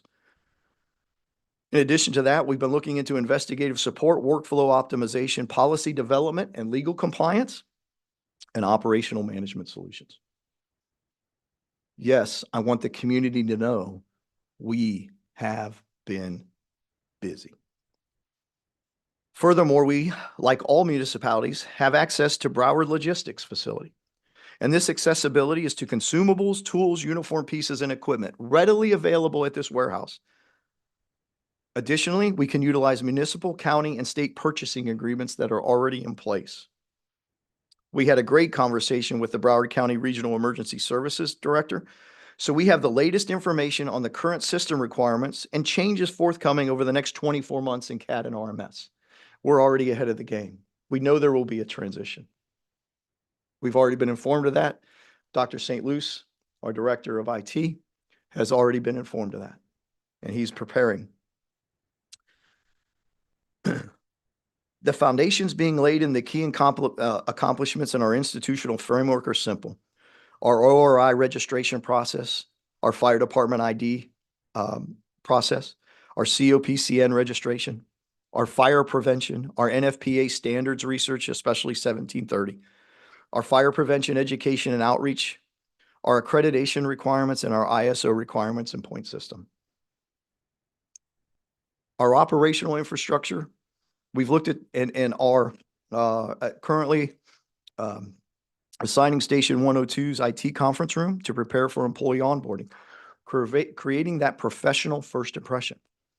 Additionally, at Station 102 on the 3rd floor and also utilizing our Highlands campus, modifications will be soon underway shortly for our police department and our fire department executive teams to ensure they have workspaces, to ensure we can conduct proper onboarding and training. We are identifying and securing dedicated space for our police department vehicle deliveries and our equipment staging. We are comprehensively and have looked at logistics and facility needs and any modifications therein. For our technology and equipment deployment, Dr. St. Luce has led all of the assessment of our technology environments, ensuring that those environments are in compliance with CJIS. We have requested a comprehensive asset inventory from the Broward Sheriff's Office for District 10 or Deerfield Beach, so we know what is present currently to perform a needs assessment, so all equipment necessary will be on hand and available, ensuring a smooth operational handoff. We've engaged multiple vendors regarding turnkey vehicle solutions, including maintenance, financing, accelerating our deployment readiness. We've engaged multiple vendors for the maintenance of our fire department vehicles. We will utilize and identify every piggyback agreement where available at the municipal, state, or federal level to exercise the most robust purchasing power for all of our police department and fire department needs. On the human capital strategy, I've had many engagements with the city manager, deputy city manager, and our director of HR regarding the need, the important need of hiring our police and fire chief. My expectation is that police chief and fire chief are on board no later than October 30, 2026. We've been working with HR on a refined career posting language and recruiting steps and ideas to ensure we attract and retain top talent. I've engaged in numerous calls with fire and police and police professionals eager to apply to our organization, providing validation of the market interest in our vision, our culture, and our core values. I've had conversations and have researched background check vendors, pre-employment screening entities that will provide us a thorough and defensible screening process. The caliber of our people, folks, will determine the character of our departments. We will attract and retain individuals who aspire to have individual excellence. So in turn, we have operational excellence. For a lot of people in this city and in this audience, they know that my daughter's a gymnast. She strives for perfection every single meet, every single practice. But if she falls just short of that, doesn't get that 10-0, and she gets that 9975, that's excellent. That's our goal. That is our standard. In every attempt to mitigate any cost to the taxpayers and to the city, we will research and identify grant opportunities where available. We have already taken initiatives on 2 grant applications. One is a state grant, one is a federal grant. Daily, I go into the state database and the federal, and I can name them all for you, databases. There's about a dozen of them looking for grant opportunities. And every single one that is available, I will work with Director Jonathan's team, his grant managers and writers, and myself, and we will put forth the best grant application we can. We are working on our brand identity and our community connection. I've been working extensively with public affairs and marketing team on creating our badge and patch design because we want symbols that inspire pride and trust with our community. We've worked on recruiting brochures that tell our story, the story of Deerfield Beach, so we can attract exceptional top-tier talent at all levels of our organizations. We've been working on graphics, memo templates, and letterheads, so we have a professional visual identity when communicating with anyone internally or externally in our inside or outside our organization. We've been developing our social media strategy and utilizing things like Nextdoor for neighborhood engagement. And so we can build those community connections many months before day 1 of deployment. We're working on our websites. We have established our emails for not only the police department, but additionally the fire department.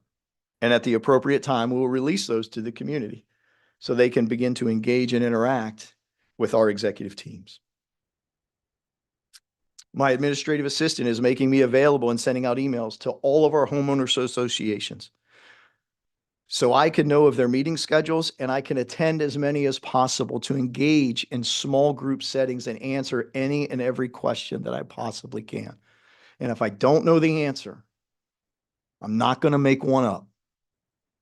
I'm going to tell you at this time, I just don't know, or I don't have enough information. We're updating our public safety website to provide weekly updates to our community on our progress. We are securing social media accounts on things like Facebook, Instagram, and others. We're not just creating departments in Deerfield Beach, ladies and gentlemen. We are creating an identity our community will trust and our personnel will wear with honor. 2 critical things I need from the commission.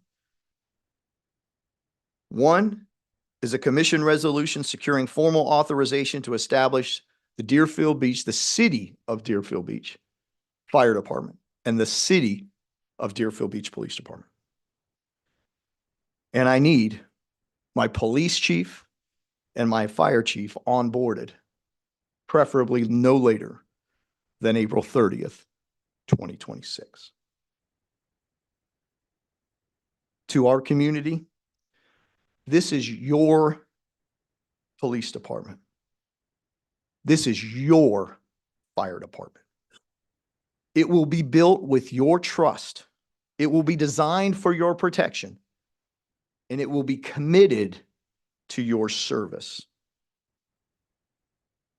We face the work ahead with clarity, commitment, and confidence. And folks, there's going to be challenges. There already has been. However, we have assembled the partnerships, the expertise, and the resources to overcome them. The vendor relationships are established. The regulatory framework is progressing. The physical infrastructure is being prepared. The recruitment strategy is being cultivated. The training partnerships are forged, and the equipment pipelines are secured. We're not preparing to be ready someday. We're executing readiness for every single day. Thank you. Thank you, Mr. Gladio. Oleg, come down. You're next. You promised to spray a Lysol here, but I guess that's not gonna happen. And I promise to be short.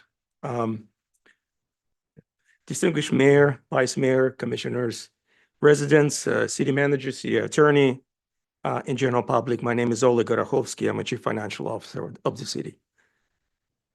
I want to start by my update by stating that the city has been extremely prudent and careful with financial estimates in order to provide the highest level of public safety services. As you're aware, the estimated implementation costs will include capital equipment startup cost and initial operating cost.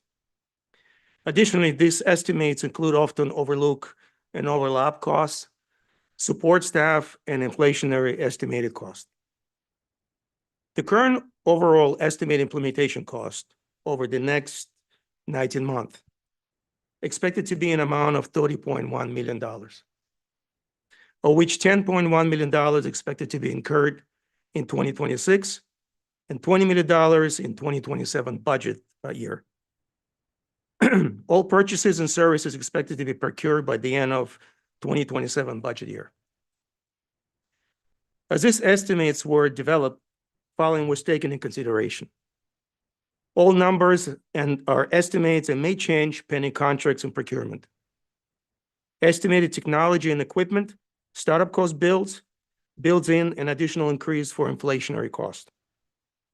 Included in this estimate is an overlapping cost, bringing staff on board and training while continued full service with BSO. Next, I'm going to go further, break up these estimates into more specific categories. So it is expected that the city will need $20.5 million in capital equipment startup costs, which is close to startup cost estimates provided by feasibility study. And I believe approximately it was $21 to $22 million. That will include vehicles, body armor, weapons, including less than lethal weapons, part of gear and uniforms, and technologies such as computers, air cards, software. Of this number, approximately $9.4 million in 2026 will be for vehicles purchases. The rest, $11.1 million, expected to be acquired in 2027. Equipment will be acquired through financing options, such as equipment financing/leasing, vendor financing, may be possible, or a bank loan. All will depend on the best available cost of financing for the city. The work already started on refresh or replacement plan for all equipment. During the first 5 years, the replacement cost is expected to be much lower than initial purchase for obvious reasons, and the city will build an additional funds starting with 2027 budget.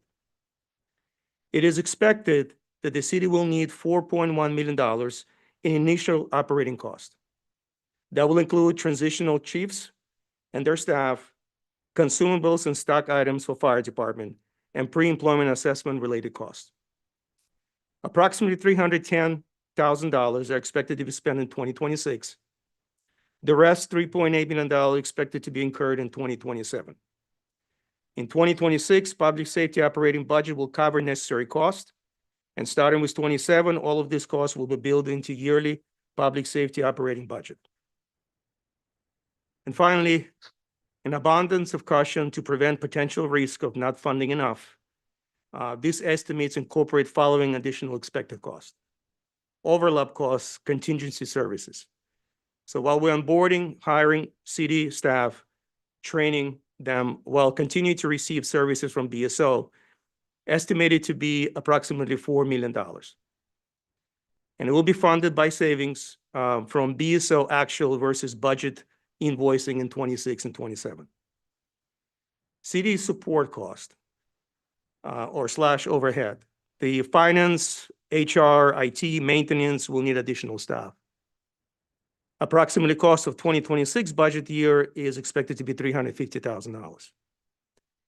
In the first year, support personnel will be offset by eliminating vacancies that are no longer required to be filled. Following year, some of this cost will be billed in the public safety operational budget, rest by reoccurring savings from eliminated vacancies. And finally, inflationary increase on capital equipment and technology. We assume that there'll be some increases due to inflation while we're acquiring equipment. So we build in 10% or $1.1 million for 2027 for additional potential inflationary increase. So to summarize, over the next 19 months, $20.5 million are estimated in capital equipment startup cost, 4.1 in initial operating cost, and $5.5 million in additional costs such as overlap and inflation. And that concludes my summary of financial presentation. Okay, thank you. Mr. City Manager. Is there any other presentations tonight for us? That is all. So we, as was indicated, we're looking to, we've all obviously been very busy. Many of the departments have been very busy in assisting this. And I think that, with the way that the vendors have been also indicating to us with the financing options and issues, that we are completely, as we had indicated before, covered with the financing for it. Okay. Vice Mayor Preston, you have your light on. Thank you, Mayor. I would just say what would be helpful for me going forward is when these presentations are given, I need something to look at. I need something to see. It's a little bit tough. The way I learn, I'm a visual learner. So it would help me. And I think it would help the public as well if we could see. It doesn't have to be, long, whatever, but, and, the presentation that was just given was really good. But it would help me if I could see some things. Mr. Gladio was talking about span of control. It took me right back to the fire department, how that span of control, because that was a term, I guess it's used in paramilitary organizations. The fire department was one. I like to see that span of control, those kinds of things. I'm just saying, I can't speak for anybody else, but would help me to understand things a bit better as we go forward with such a tremendous task. If I could see it, I think it would help the public as well. If they could just see some things, it'll help them understand things as we go forward. I don't know how you guys feel about that. Commissioner Shinetsky. Again, with a meeting with the CFO that I had before the commission meeting, I want to say thank you. And he answered a lot of basic questions, but one question that I brought up that I'm sort of curious about concerning the infrastructure, the fire stations. 4 out of 5 of them are antiquated and there are problem areas with them. Whether we had stayed with BSO or now that we're going on our own, they need to be addressed. Capital expenditures, I mean, what you were talking about was basically for the cars, the equipment, the fire engines, the uniforms, but you didn't really discuss how are we going to pay or what are we going to do for the actual fire stations and police station, the infrastructure, because they definitely need capital improvements or maybe even totally new ones. So is there any feedback on that you can give the public? Mr. City Attorney, City Manager, I'll get it right. I promise. It is correct that we will have those expenses regardless of whether we had stayed with BSO, as opposed to the going to our own municipal police and fire. We do have some funds that actually we are saving this year on some other projects that will be used for some capital improvement in these buildings to bring some of the standards up. And we are still exploring all of our options regarding either rebuilding or replacing some of the fire stations, in particular the police station as well. Those will come separately to the commission for those, because those are much different kinds of projects, larger projects that the commission is going to have to make a separate kind of decision on.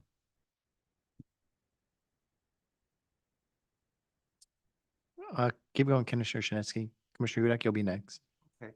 One other question, and this is a legitimate question. I had asked the city manager and I asked the CFO, and they graciously answered.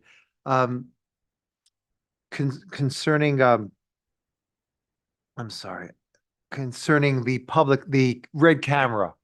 I had asked the funds from the red camera, or the city camera or the camera, with the school zones, the money from that, has that been used? Will that be used for public safety? I know I got the answer to that, but I'd like to know if the public could hear that as well. The funds from the red camera, the school cameras, with those funds, and they're coming in at a huge rate, will that be used for public safety as well? Those funds are required to be used for public safety, and there's another portion of the funds that are required to be used for crossing guards. They're not able to go into the general fund for some other expense that the city may want to use it for, and it must go to public safety.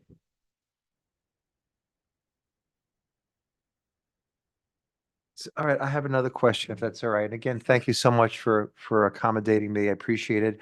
But I think these are questions that the public, is asking. When I spoke to the CFO, he said that there'd be 16 positions that will be eliminated as like a savings. I think 3 of them are part-time, and he said those are the lifeguards, but that leaves other positions that will be eliminated. Is there any way you can discuss that, what those positions are that will be eliminated? The positions that the CFO is referring to are positions that are not filled or positions that are no longer needed because of reorganizations in the city.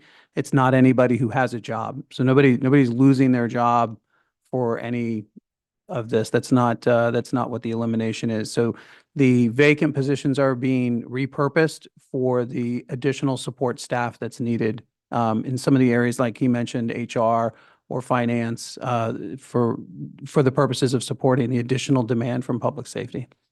So it's not that people are losing their jobs over them. These are positions that are vacant and are either no longer needed or have been changed. As an example, you brought up the lifeguards. Our lifeguard chief had needed more full-time, so there has been some change in full-time versus part-time status. So we have some additional positions that we are able to use for that. Thank you. Anything else, Commissioner? No, sir. Commissioner Hudak? I just wanted to point it out for improving the facilities for police and fire. We're also, we've just hopefully got approved for some state funds in order to go ahead and I think it was Fire Station 4. So we're looking at those areas as well. Yeah, we just received notice about that today, that both the House and Senate has approved some money for Fire Station 4 improvements. Come on, guys, you know better than to jinx it. We're still early in the process here. We've crossed the first hurdle, but I've been down this road with the state too many times to have it take that kind of like Lucy and the field goal, taken away. That's why it generally takes a year before it comes back before you to Taken approve. away at the last minute. I appreciate the enthusiasm, but let's not jinx it. Vice Mayor? Thank you, Mayor. I would hope, and I'd like to just ask, as you're looking at these different processes and anticipating costs, are you doing your analysis in comparable size to other municipalities? Yes. Okay. Yes. Okay. And the other thing I would say is anytime a presentation be given, the public is watching.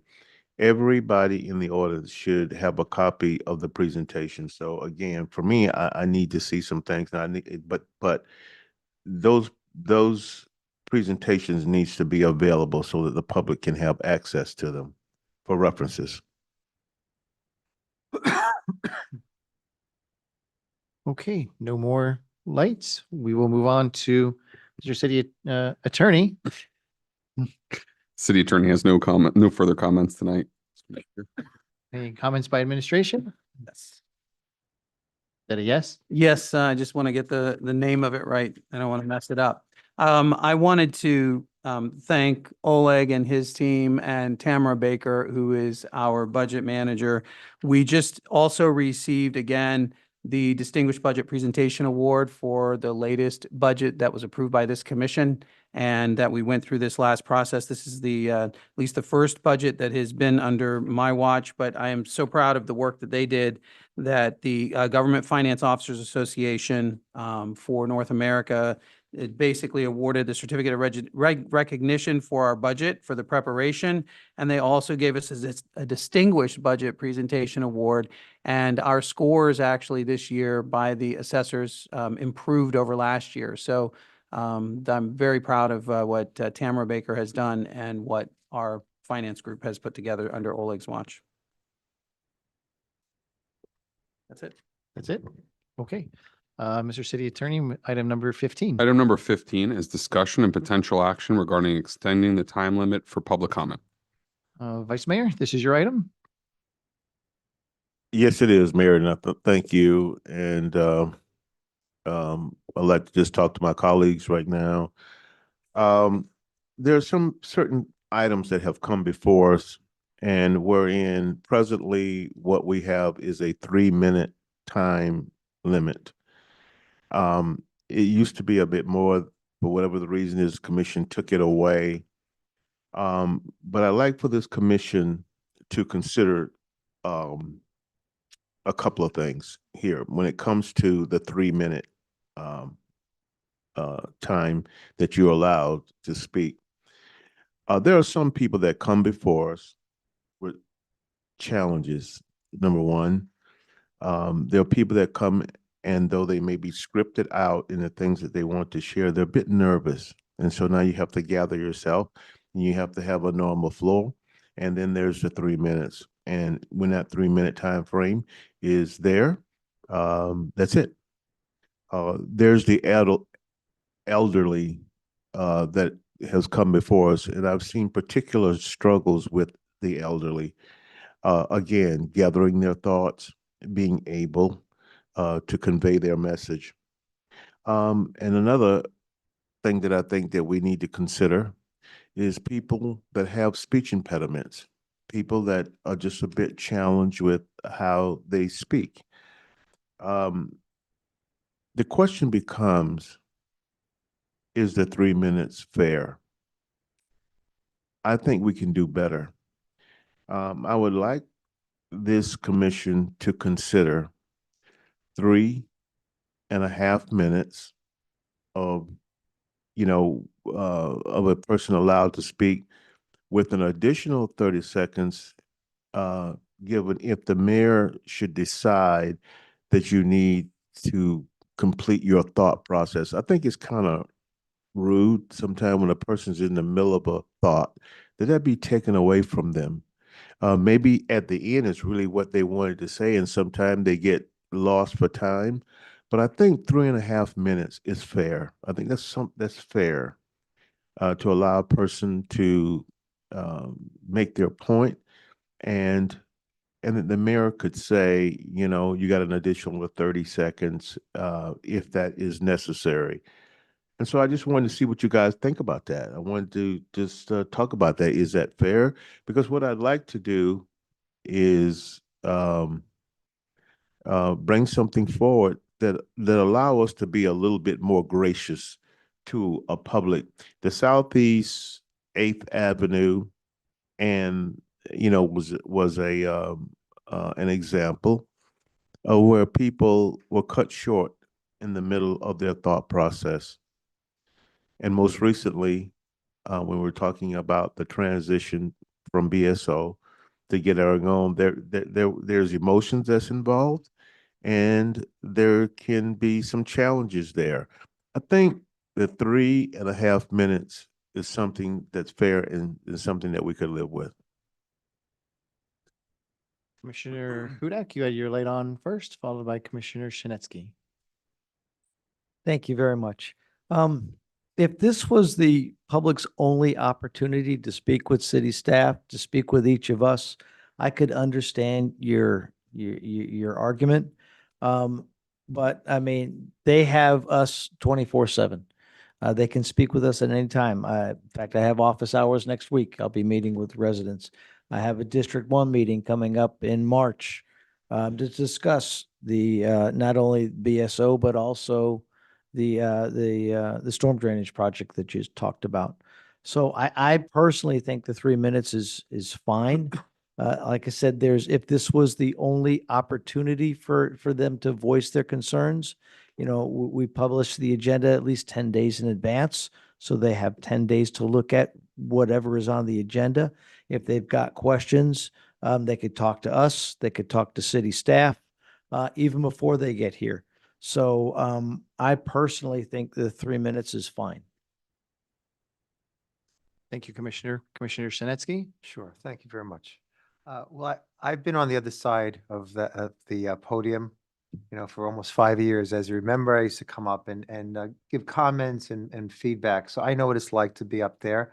I think 3 minutes is an ample amount of time because remember, this is a business meeting. A lot of times we have a lot of different speakers and they need to get in their time as well.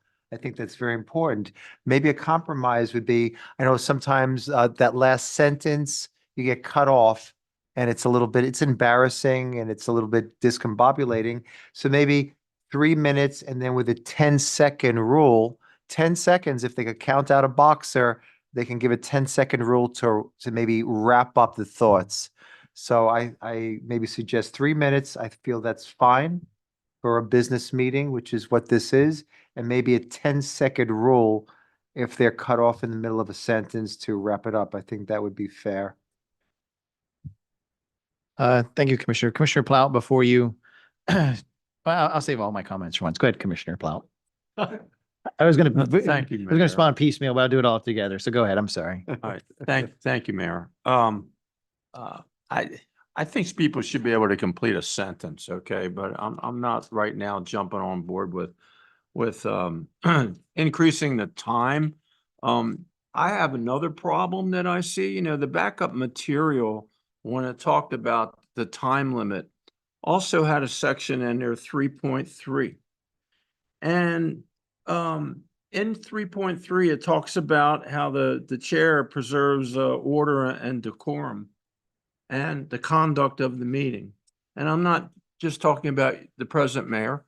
What I'm talking about is I've seen a very slow, steady increase of a concerted effort by a few individuals to impugn and assail the commission, the city manager, the city attorney, staff that work here, and the city itself.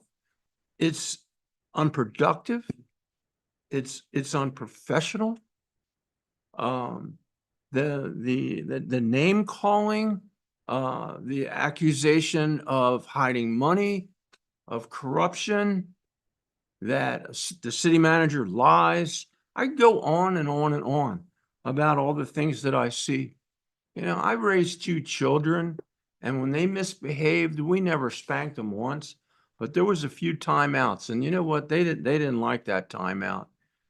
And I don't like the fact that not the present commission that's here, but it's been a gradual situation where a few people are doing this to the city and leveling unfair accusations. That kind of stuff belongs in the social media, and there's plenty of it there. Okay, but let me talk about what some of the definitions of these things. Okay, when I say there's been a concerted effort by a few individuals to impugn this commission and this city, let's talk about what concerted is. The definition is jointly arranged, planned, and premeditated and carried out intimidation on elected officials, professionals, and people trying to do a good job. Impugn, dispute the truth, validity, or honesty or motive of a person.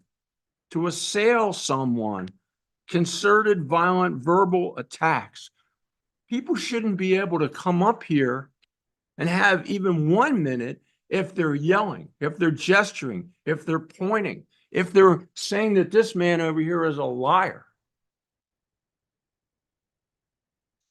This is in our code that this shouldn't be happening in 3.3 and also in 6.2 in the charter. And it was in a backup material today. It caught my eye. Because it made me think about, okay, I want people to be able to criticize us, to ask questions and everything else. But it's getting out of hand. It's escalating. The name calling is so, I mean, the Three Amigos, come on, you know? I mean, the name calling is childish. It's unbecoming of anybody in this city. And I want to see that type of behavior called out, not give them more time. And it's just a small percentage of people, but it's ramping up and ramping up, and it needs to be controlled. And so that's what I wanted to say about that. I don't think 10 seconds does anything. I think if somebody's cut off in the middle of a sentence, how long is a sentence? Let somebody complete a sentence. But we've got backup material. We have phone numbers. You can call us. You can ask questions.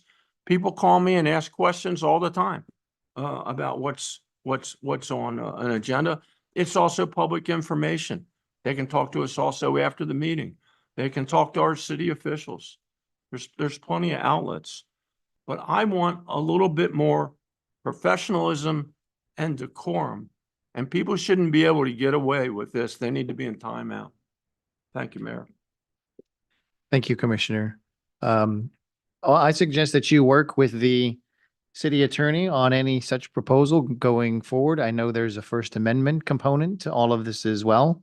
Yeah. And so threading that needle is going to be difficult, but you are 100% right that there is a lack of professionalism in the public sector anymore. It is the public's treatment of elected officials, the public's treatment of staff, the public's treatment toward each other. And it is certainly on the decline, and it's not going to make you feel any better, Commissioner. But Deerfield Beach isn't alone. There is a lot of cities that have this exact same component. It is always one or two individuals that are behind it. But they do take away the time and what we're trying to accomplish here. Here in my day job as an attorney, they always say 15% of your clients take up 85% of your time.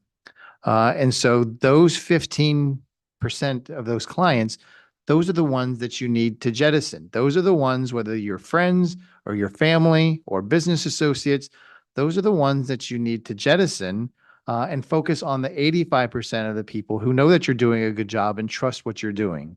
So that's what we need to do, and all the cities need to do, is focus on the individuals that know that we're doing a good job up here, which is the vast majority of Deerfield Beach, that knows what we're doing and appreciates what we're doing. So threading that needle is going to be difficult. Whatever you can work out with the city attorney, I would appreciate any comments or feedback that you may have. I know that the state of Florida is actually looking into this issue as well. But again, the First Amendment issues intercede in there, so it's going to be very difficult. But I understand. But as far as the 3 minutes go, I mean, I don't think I've ever, when that buzzer goes off at 3 minutes, intentionally cut somebody off and say that you're done.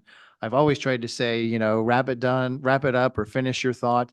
And they get that extra 10 or 15 seconds right there. The reason that I don't do the extra minute is, quite honestly, is I didn't think that it was administered even-handedly in the past. Some people would get the extra minute, some people would not get the extra minute. There was no consistency to it. And so I didn't think that was fair. And I want to be as fair to the public as possible. So if everyone knows coming in the ground rules that you have 3 minutes, that's the opportunity that you have to speak. You have the opportunity to speak at any time to any of us beforehand, and to city manager and staff of any comments that you have. You shouldn't be coming to a public meeting and asking your question for the first time, because we can't answer it always on the fly. You should always ask us in advance so that we can be prepared. If you come to a dead end and need to come to the city commission meeting, by all means, but certainly you have the ability to come and talk to us beforehand. This is a public meeting, but it is also a business meeting of the city of Deerfield Beach. And so your comment is exactly that, comment. Some people have asked, well, why don't we do question and answers here? Well, it's not an inquisition. This isn't a back and forth. That's not the way a meeting is supposed to be run. You're not going to go to a board meeting for the Walt Disney Corporation and come out of the audience and start asking a bunch of questions. It doesn't work that way, nor should it work that way here in the city of Deerfield Beach either. You need to ask us in advance. We're here as a resource. Use us. That's why we're elected officials. We're the people closest to the public. You will see, I ran into somebody at the dry cleaners on Saturday, actually, that was asking me some questions. And I absolutely love it because you'll run into us at Publix or the dry cleaners or elsewhere, and you can ask those questions. You don't have to wait to come to a public meeting to do so. So I think the 3 minutes has been sufficient. I don't think there's been a rush of people that have been cut off or had their thought interrupted. I've always let them finish. So I think 3 minutes is fine, giving as Commissioner Hudak said, this isn't the first opportunity they have to speak to us. If it was the first and only opportunity, that would be one thing, but they have more than ample opportunities to talk to us. So I think 3 minutes is the question as asked at the beginning, is 3 minutes fair? And in my opinion, 3 minutes is fair. Vice Mayor? Thank you, Mayor. A couple of things. One, Commissioner Plout, I was, for the person that might be a bit rude, as you were saying, I was referring to people who have a legitimate issue, as I said, the premise being if they were elderly, if they had a speech impediment, and if some degree of nervousness. I'm not talking of, those are the people that I'm referencing. Agreed. Okay, so that's why I brought that up. And the mayor just said about you have that chance, as did my colleague to my right. Did you have a chance to get in touch with us prior to our meeting? But sometimes people can try and that not happen. You didn't answer your phone, you didn't get the message. Now they come to the meeting to address it. So you can't rely just on that. Sometimes the system that we have is not 100% perfect. And the other thing is that if anything comes before me, wherein you are trying to squash the rights of people to speak their mind, even when it's against you, I will vehemently oppose it, because we live in a free system. That's the one what this country was built off. You knew what was going on when you ran for office. And as soon as you put yourself under the microscope, you did that on your own. And if people want to call you a knucklehead, or they can only say so much, but I'm not condoning that type of activity. But you knew what you were getting into when you run for public office. And if you can't handle it, then tough. I've been called some tough names, but that's the way it goes. It's not all hunky-dory. It's not all ice cream. It's not all Dunkin' Donuts. Sometimes it's a little tough. And the people in the public have every right to do so. We have a constitution that allows them to do that. And sometimes it's tough. So as a city attorney is grafting language, if that's where it's going, it better be right, because I will vehemently oppose it, and I will tell the people to oppose. You can't squash the voice of the people. That can't happen, and it's not right. If they're rude, they're rude. If I don't want to deal with that, I need to get out of politics. That's the way it goes. I knew what I was doing when you put your name on that piece of paper. You're opening yourself up for scrutiny. And you either can handle that or you can't. Thank you, Mayor. Thank you, Vice Mayor. It's discussion and potential action. Is there any potential action? Or can we move on? No, because I can count. Thank you, Vice Mayor. Now at comments by mayor and city commission. As tradition, we'll go by District 1. You're first, Commissioner Hudak. Thank you very much, Mr. Mayor. I think we can all count, so cool. Just in case, people ask. I just want to say what a tremendous job by Parks and Rec over this past weekend for Pioneer Day. It was fabulous. So you guys knocked it out of the ballpark.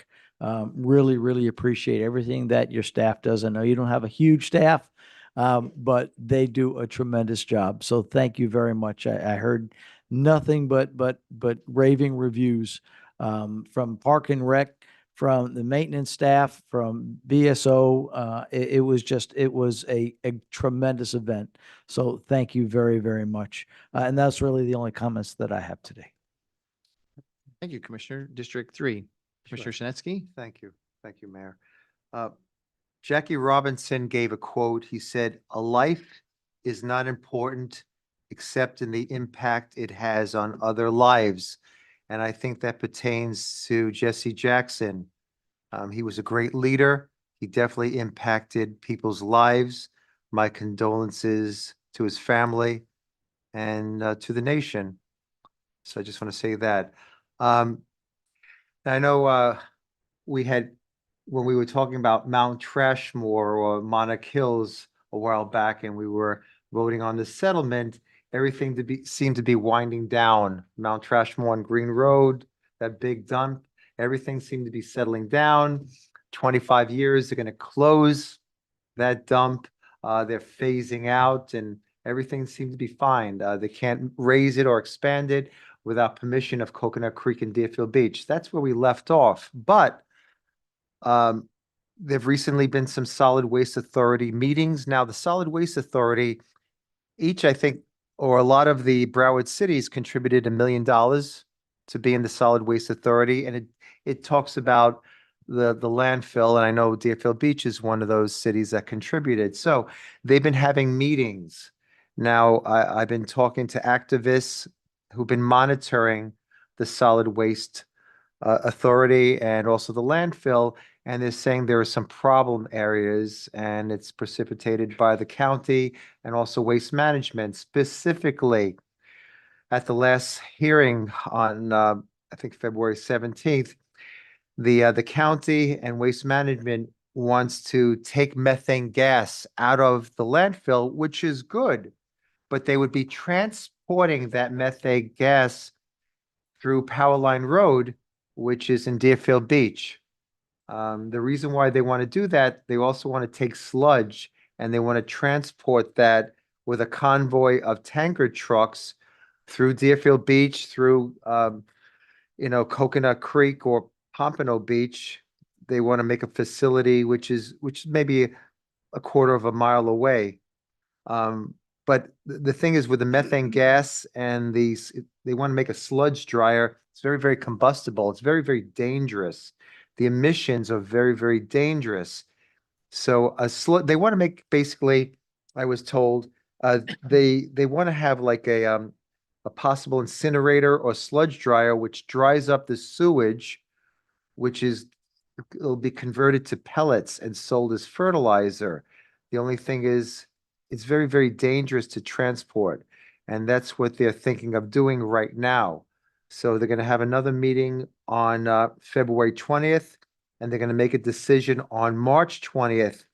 We really need to have representation at this Solid Waste Authority meetings because it directly impacts Deerfield Beach. I know my community, Century Village, is a little over a mile away from that landfill. Crystal Lake is right next to that landfill. So when those methane trucks and sludge trucks, they'll be going right by Crystal Lake. And it's only like maybe a quarter of a mile from the meadows at Crystal Lake. So this will directly impact my community. We really need to be vigilant on this.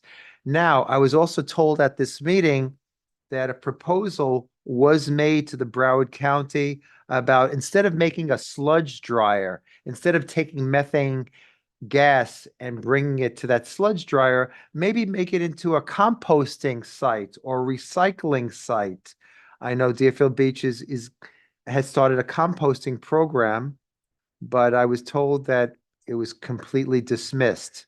So I'm just worried that waste management and the Broward County is leading us down another path that will be dangerous to the citizens of Deerfield Beach. So we really, really need to be vigilant when we go to Solid Waste Authority meetings because it's affecting the citizens of Deerfield Beach. Oh, and I'm sorry. And some other items, and I apologize for getting so wound up. I want to give kudos to our staff. I had a constituent that lives at 4110 Northwest 8th Terrace, which is sort of like the edge of Deerfield Beach, but it's still part of Deerfield Beach in my district. His neighbor has poultry, chickens. So at 5 a.m, these chickens are crowing. Now, what makes it sad is this constituent has a very, very ill wife, and she needs her rest and her sleep. And he's at wit's end. He's saying, 5 a.m, these chickens are crowing. So the staff went down there and they cited them. They have a 15-day violation. So I'm happy about that. They're taking action on that. The other thing at the last meeting concerning service home warranty and FPL, service home warranty and FPL was sending out marketing tools to communities all over Deerfield Beach. But that was basically geared towards HOAs, because HOAs, they have, utility lines that they control, and they were sending it to Century Village. Now, the problem is it should not affect Century Village. Century Village, these products that FPL and the service home warranty was sending out, Century Village residents, they're condo owners, they're not eligible for these services. And I know I was getting this, and it's like, oh, okay, I need to sign up for this, but I didn't. But a lot of my residents in Century Village, they were signing up. And these are people that are living in fixed incomes. So they were wasting money. So I worked with the city staff, the city attorney. Basically, we let service home warranty know to stop that. Do not send any more of these marketing tools to residents in Century Village and also FPL. So they were made aware and they agreed to stop it. Also, to reimburse money to the residents of Century Village that okay, well, I need to send out money for this, $10, $20 to reimburse them. So they gave a deadline by March, the end of March, to reimburse the money. So I'm getting the word out to residents of Century Village. So I want to say thank you to the staff with helping me with that. Finally, 3 years ago, there was a big referendum, a lot of information about the FAU research project. And there was a voter referendum on it. We voted for it. I'd like an update if that's okay. I'm not directing. I'd like to know if we can get some sort of update. I know there was an extension because, again, there's still the question, who will the main client be for this FAU research project? I don't know. I know I was briefed last year when I took office in April of 25. Still don't know who the main client will be. It's still up in the air. So I would just like to request at some point that we have a public update on what's happening with that FAU research project on Southwest 11th Way. Thank you very much. Thank you, Commissioner. Commissioner Plow, you're up. Thank you, District Mayor. 4. There's a lot of really cool things about the events that we go to and everything, but I think the thing that makes me the happiest is when little kids are involved, like with the Pack of Rattlers. Well, last Wednesday, Commissioner Hudak and I went over to Deerfield Beach Elementary, and we read to the 1, 2, and 3, first, second, and third grades, I think, right? Okay. And we read the book Henry and the Hurricane, and the author of the book was there. They're part of a charitable organization, and they've been all over the country too. She was telling me how she was out in California promoting this, and it was a very entertaining book that taught the kids all about storms and hurricanes and lightning, and also weaved in stories of what happens to the animals. But most important, besides teaching them safety, was teaching them not to be afraid, but to be prepared, right? Because you don't want to give them bad dreams or something like that. So that was really great. I really had a good time with you, and we read the book with some feeling and expression too. Huh? I didn't know either one of us had it in us. The Pioneer Days was an overwhelming success, and directed by Greg Warner. Thank you.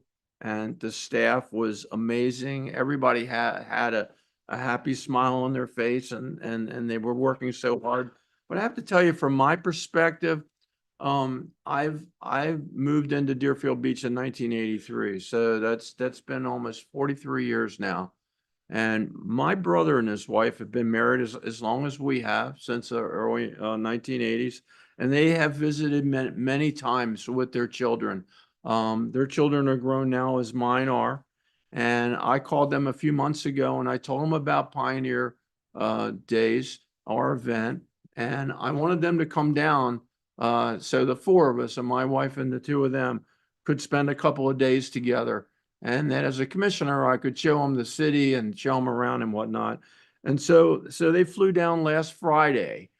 And besides going to the Pioneer Days and seeing the events and the music and everything, and then going over to the Cove for lunch. Then I was able to take them over Sullivan Park and show them the splash pad and the pier and talk about what we were going to do with the museum and how the museum was going to be coordinated with what's going on Deerfield Island, and that's all going to be a trip that's going to be coordinated and everything, you know, and then take them down to the pier and then take them here to meet a few people and look around the city hall and everything.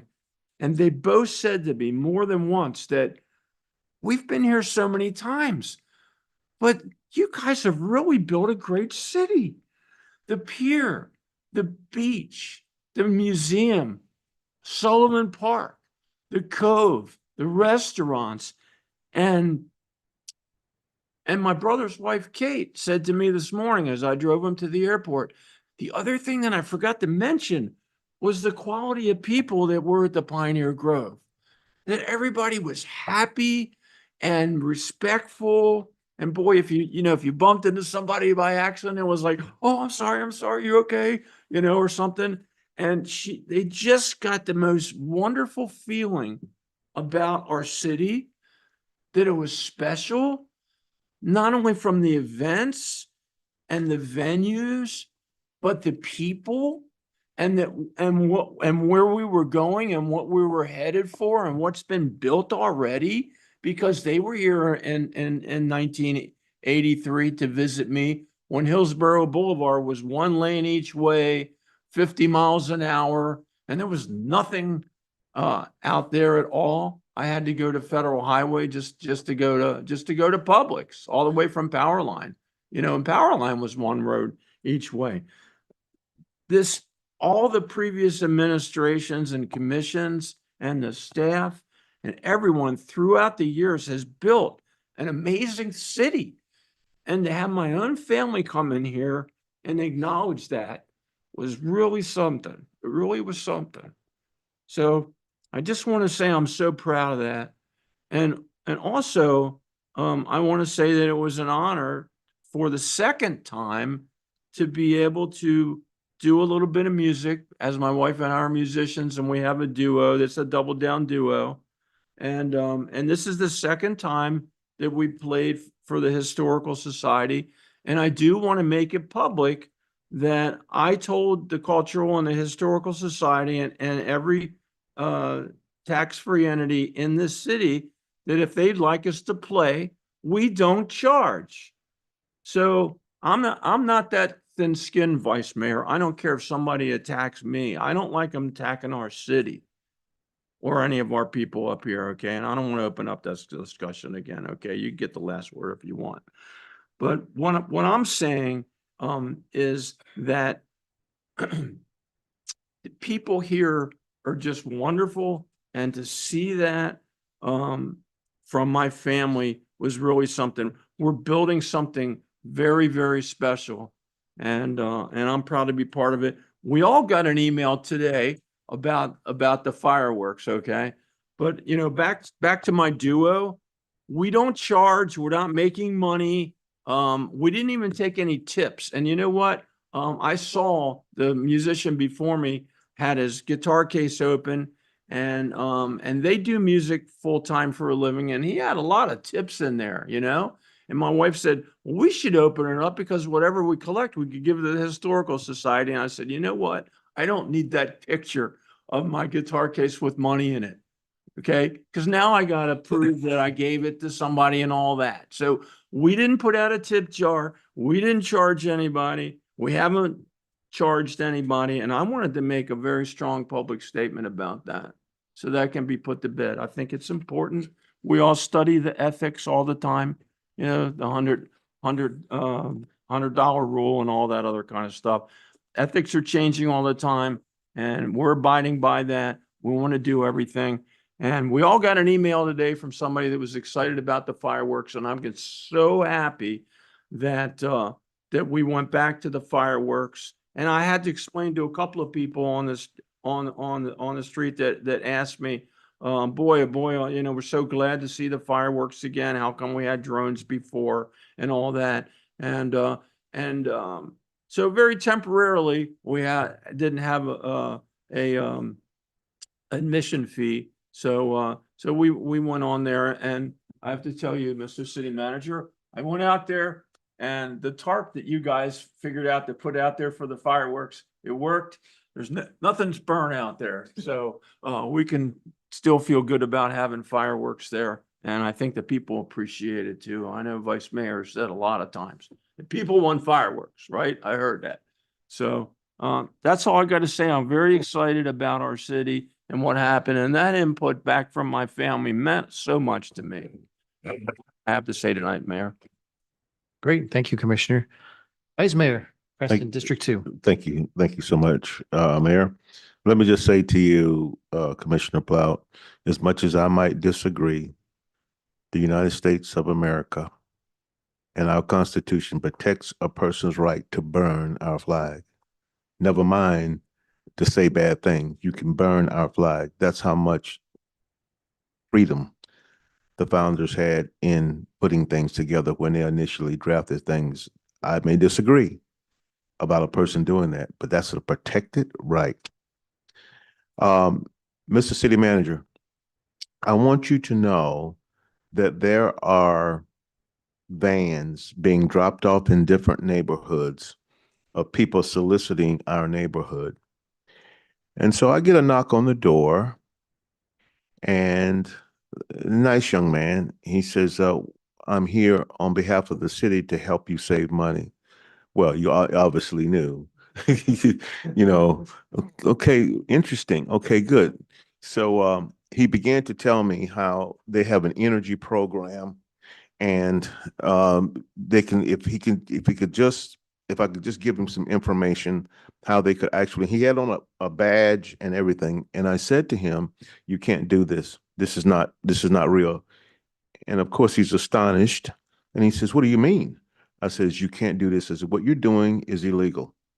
And he says, how do you know? I said, because I know. And I says, and I'm going to tell you, if you want to argue this, I says, I'm going to call BSO and your day is going to get really bad from here. And then I identified myself to him. And he said, well, my boss said, I said, well, you should advise your boss to get everybody in this community that he has strolling the streets and go and leave the city of Deerfield Beach.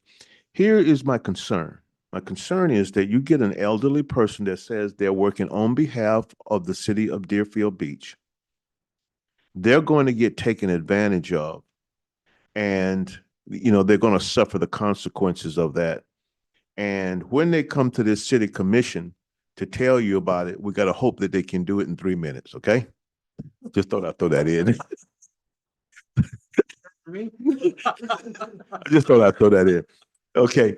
But you can see how some people could be, remain vulnerable, and they look official. They look very official, but this is what's happening in our community. So please keep an eye out for that. Number two, I'd like to thank staff for, as did my colleagues prior to me, I'm not the only one doing this, thank staff for the great job that they did for Pioneer Day. It was really awesome. Very open-armed, very inspirational, very imaginative in some of the things that was happening. Music was really awesome. People had a good time. And I think with a lot of the things that are going on in our country, just to go out and just have a good time like that. The weather was awesome. It was just a good time for everybody. So thank you, staff, for the great job that you did. I'm hosting a District 2 meeting on the 19th, which is this coming Thursday, 7 p.m. over at the Tigner Center. We'll be going over a variety of issues that you've been calling me about. And there will be people there to answer your questions and to address whatever concerns that you have in the community. Okay. And last for me is that as it was stated by Commissioner Shinetsky, that Jesse Jackson and the mayor started off with our meeting today, that Jesse Jackson passed away. He was a pioneer in the civil rights movement. To a lot of people, that's just a statement. How do you address issues when everybody is not treated the same? When you have a constitution that says certain things, but the way it's lived out is not that way. Things were very challenging for African Americans at a certain period. In so many ways, it still is today. But during the 50s and 60s, during the time of the civil rights movement, this country began to find its legs. And I want to just tell you that I think the United States of America, better than anywhere else in the world, defines itself as a country that is very tolerant of different ethnic backgrounds, races, religions. I think you can see versions of this around the world, but not like you see it in the United States of America. During the Pioneer Day, I was just sitting out gazing at the audience, and it was really, really awesome. I just thought to myself, nowhere else will you see what you see. And I even reminded the people, in spite of the many challenges that you might have with seeing things that you see in this country, there is no better place to be than the United States of America. For the founding fathers to grab things as they did, to have these certain things in place that had big arms that would eventually embrace all different ethnic group, races, religions, is really what this country is about and really what Jesse Jackson fought for. His time has come to an end, but ours has not. Each and every one of us are challenged with making this a better country. And it's worth asking, what have you done to do that? I said to a guy recently, I said it kind of as a joke, but it wasn't a joke. He actually helped me with something on my car, and I told him thank you, and we started having some dialogue, and I called him up, and I said, "Hey, John, this is Ben, your only black friend," and he started laughing, and we've started talking and talking. He was born in this country, so was I, and I think to make it great, to make it better than what it is, it's important for all of us to reach out and do a little bit more than what we have done. And that truly begins to define what this country is all about. So Jesse Jackson, he will be missed, but the challenge is on everyone who believes in this country and believes in the Constitution. So hopefully we will make it better with whatever that we can do since his time is over. Thank you, Mayor. Thank you, Vice Mayor. I as well would like to echo all my colleagues' sentiments towards the great Pioneer Days weekend. There was a lot of folks involved, not only with the city, but outside vendors, service organizations. A lot of people came together to make that work. So I just want to thank everyone's hard work involved. There were some long hours put in some folks over those 2 days. And it goes recognized for sure. So great job, everyone, putting that together this past weekend. The only other item that I have is I'd like to tell everyone about an event happening at the Paragon Movie Theater this Sunday, February 22nd at 5:00 p.m. The Fort Lauderdale International Film Festival comes to Deerfield Beach. In our city will be the Florida premiere of Uvalde Mom. And everyone knows what happened in Uvalde, Texas, with the mass shooting that happened there. But the mom, who the movie is about, Angeli Gomez, and the director, producer, and writer of the movie, Ayanasi Prado, will both be there in Deerfield Beach for this. The Uvalde mom tells the story of Angeli Gomez, the mother who captured national attention when she rushed into Robb Elementary to save her two sons from a mass shooting. With exclusive access to Angeli, the film spotlights an ordinary working class Latina single mom and centers her as an American hero while also uncovering a faulty system that has been exposed by one of the deadliest mass shootings of children in American history. It's an 88-minute movie. It premieres in Florida at the Fort Lauderdale International Film Festival here in Deerfield Beach this Sunday, February 22nd at 5 o'clock. You can get tickets for those. You can get them, I think, online and also at the box office there. I have nothing to do with the movie. I'm just letting you know of an opportunity here in our own city that's going on. So that's all that I have for this evening. Appreciate everybody joining us online and being here in person. Otherwise, our next meeting will be Tuesday, March 3rd. Is there a motion to adjourn? Motion to adjourn. Second. Motion by Vice Mayor Preston, seconded by Commissioner Hudak. All in favor? Aye. Anyone opposed? Thank you, everybody.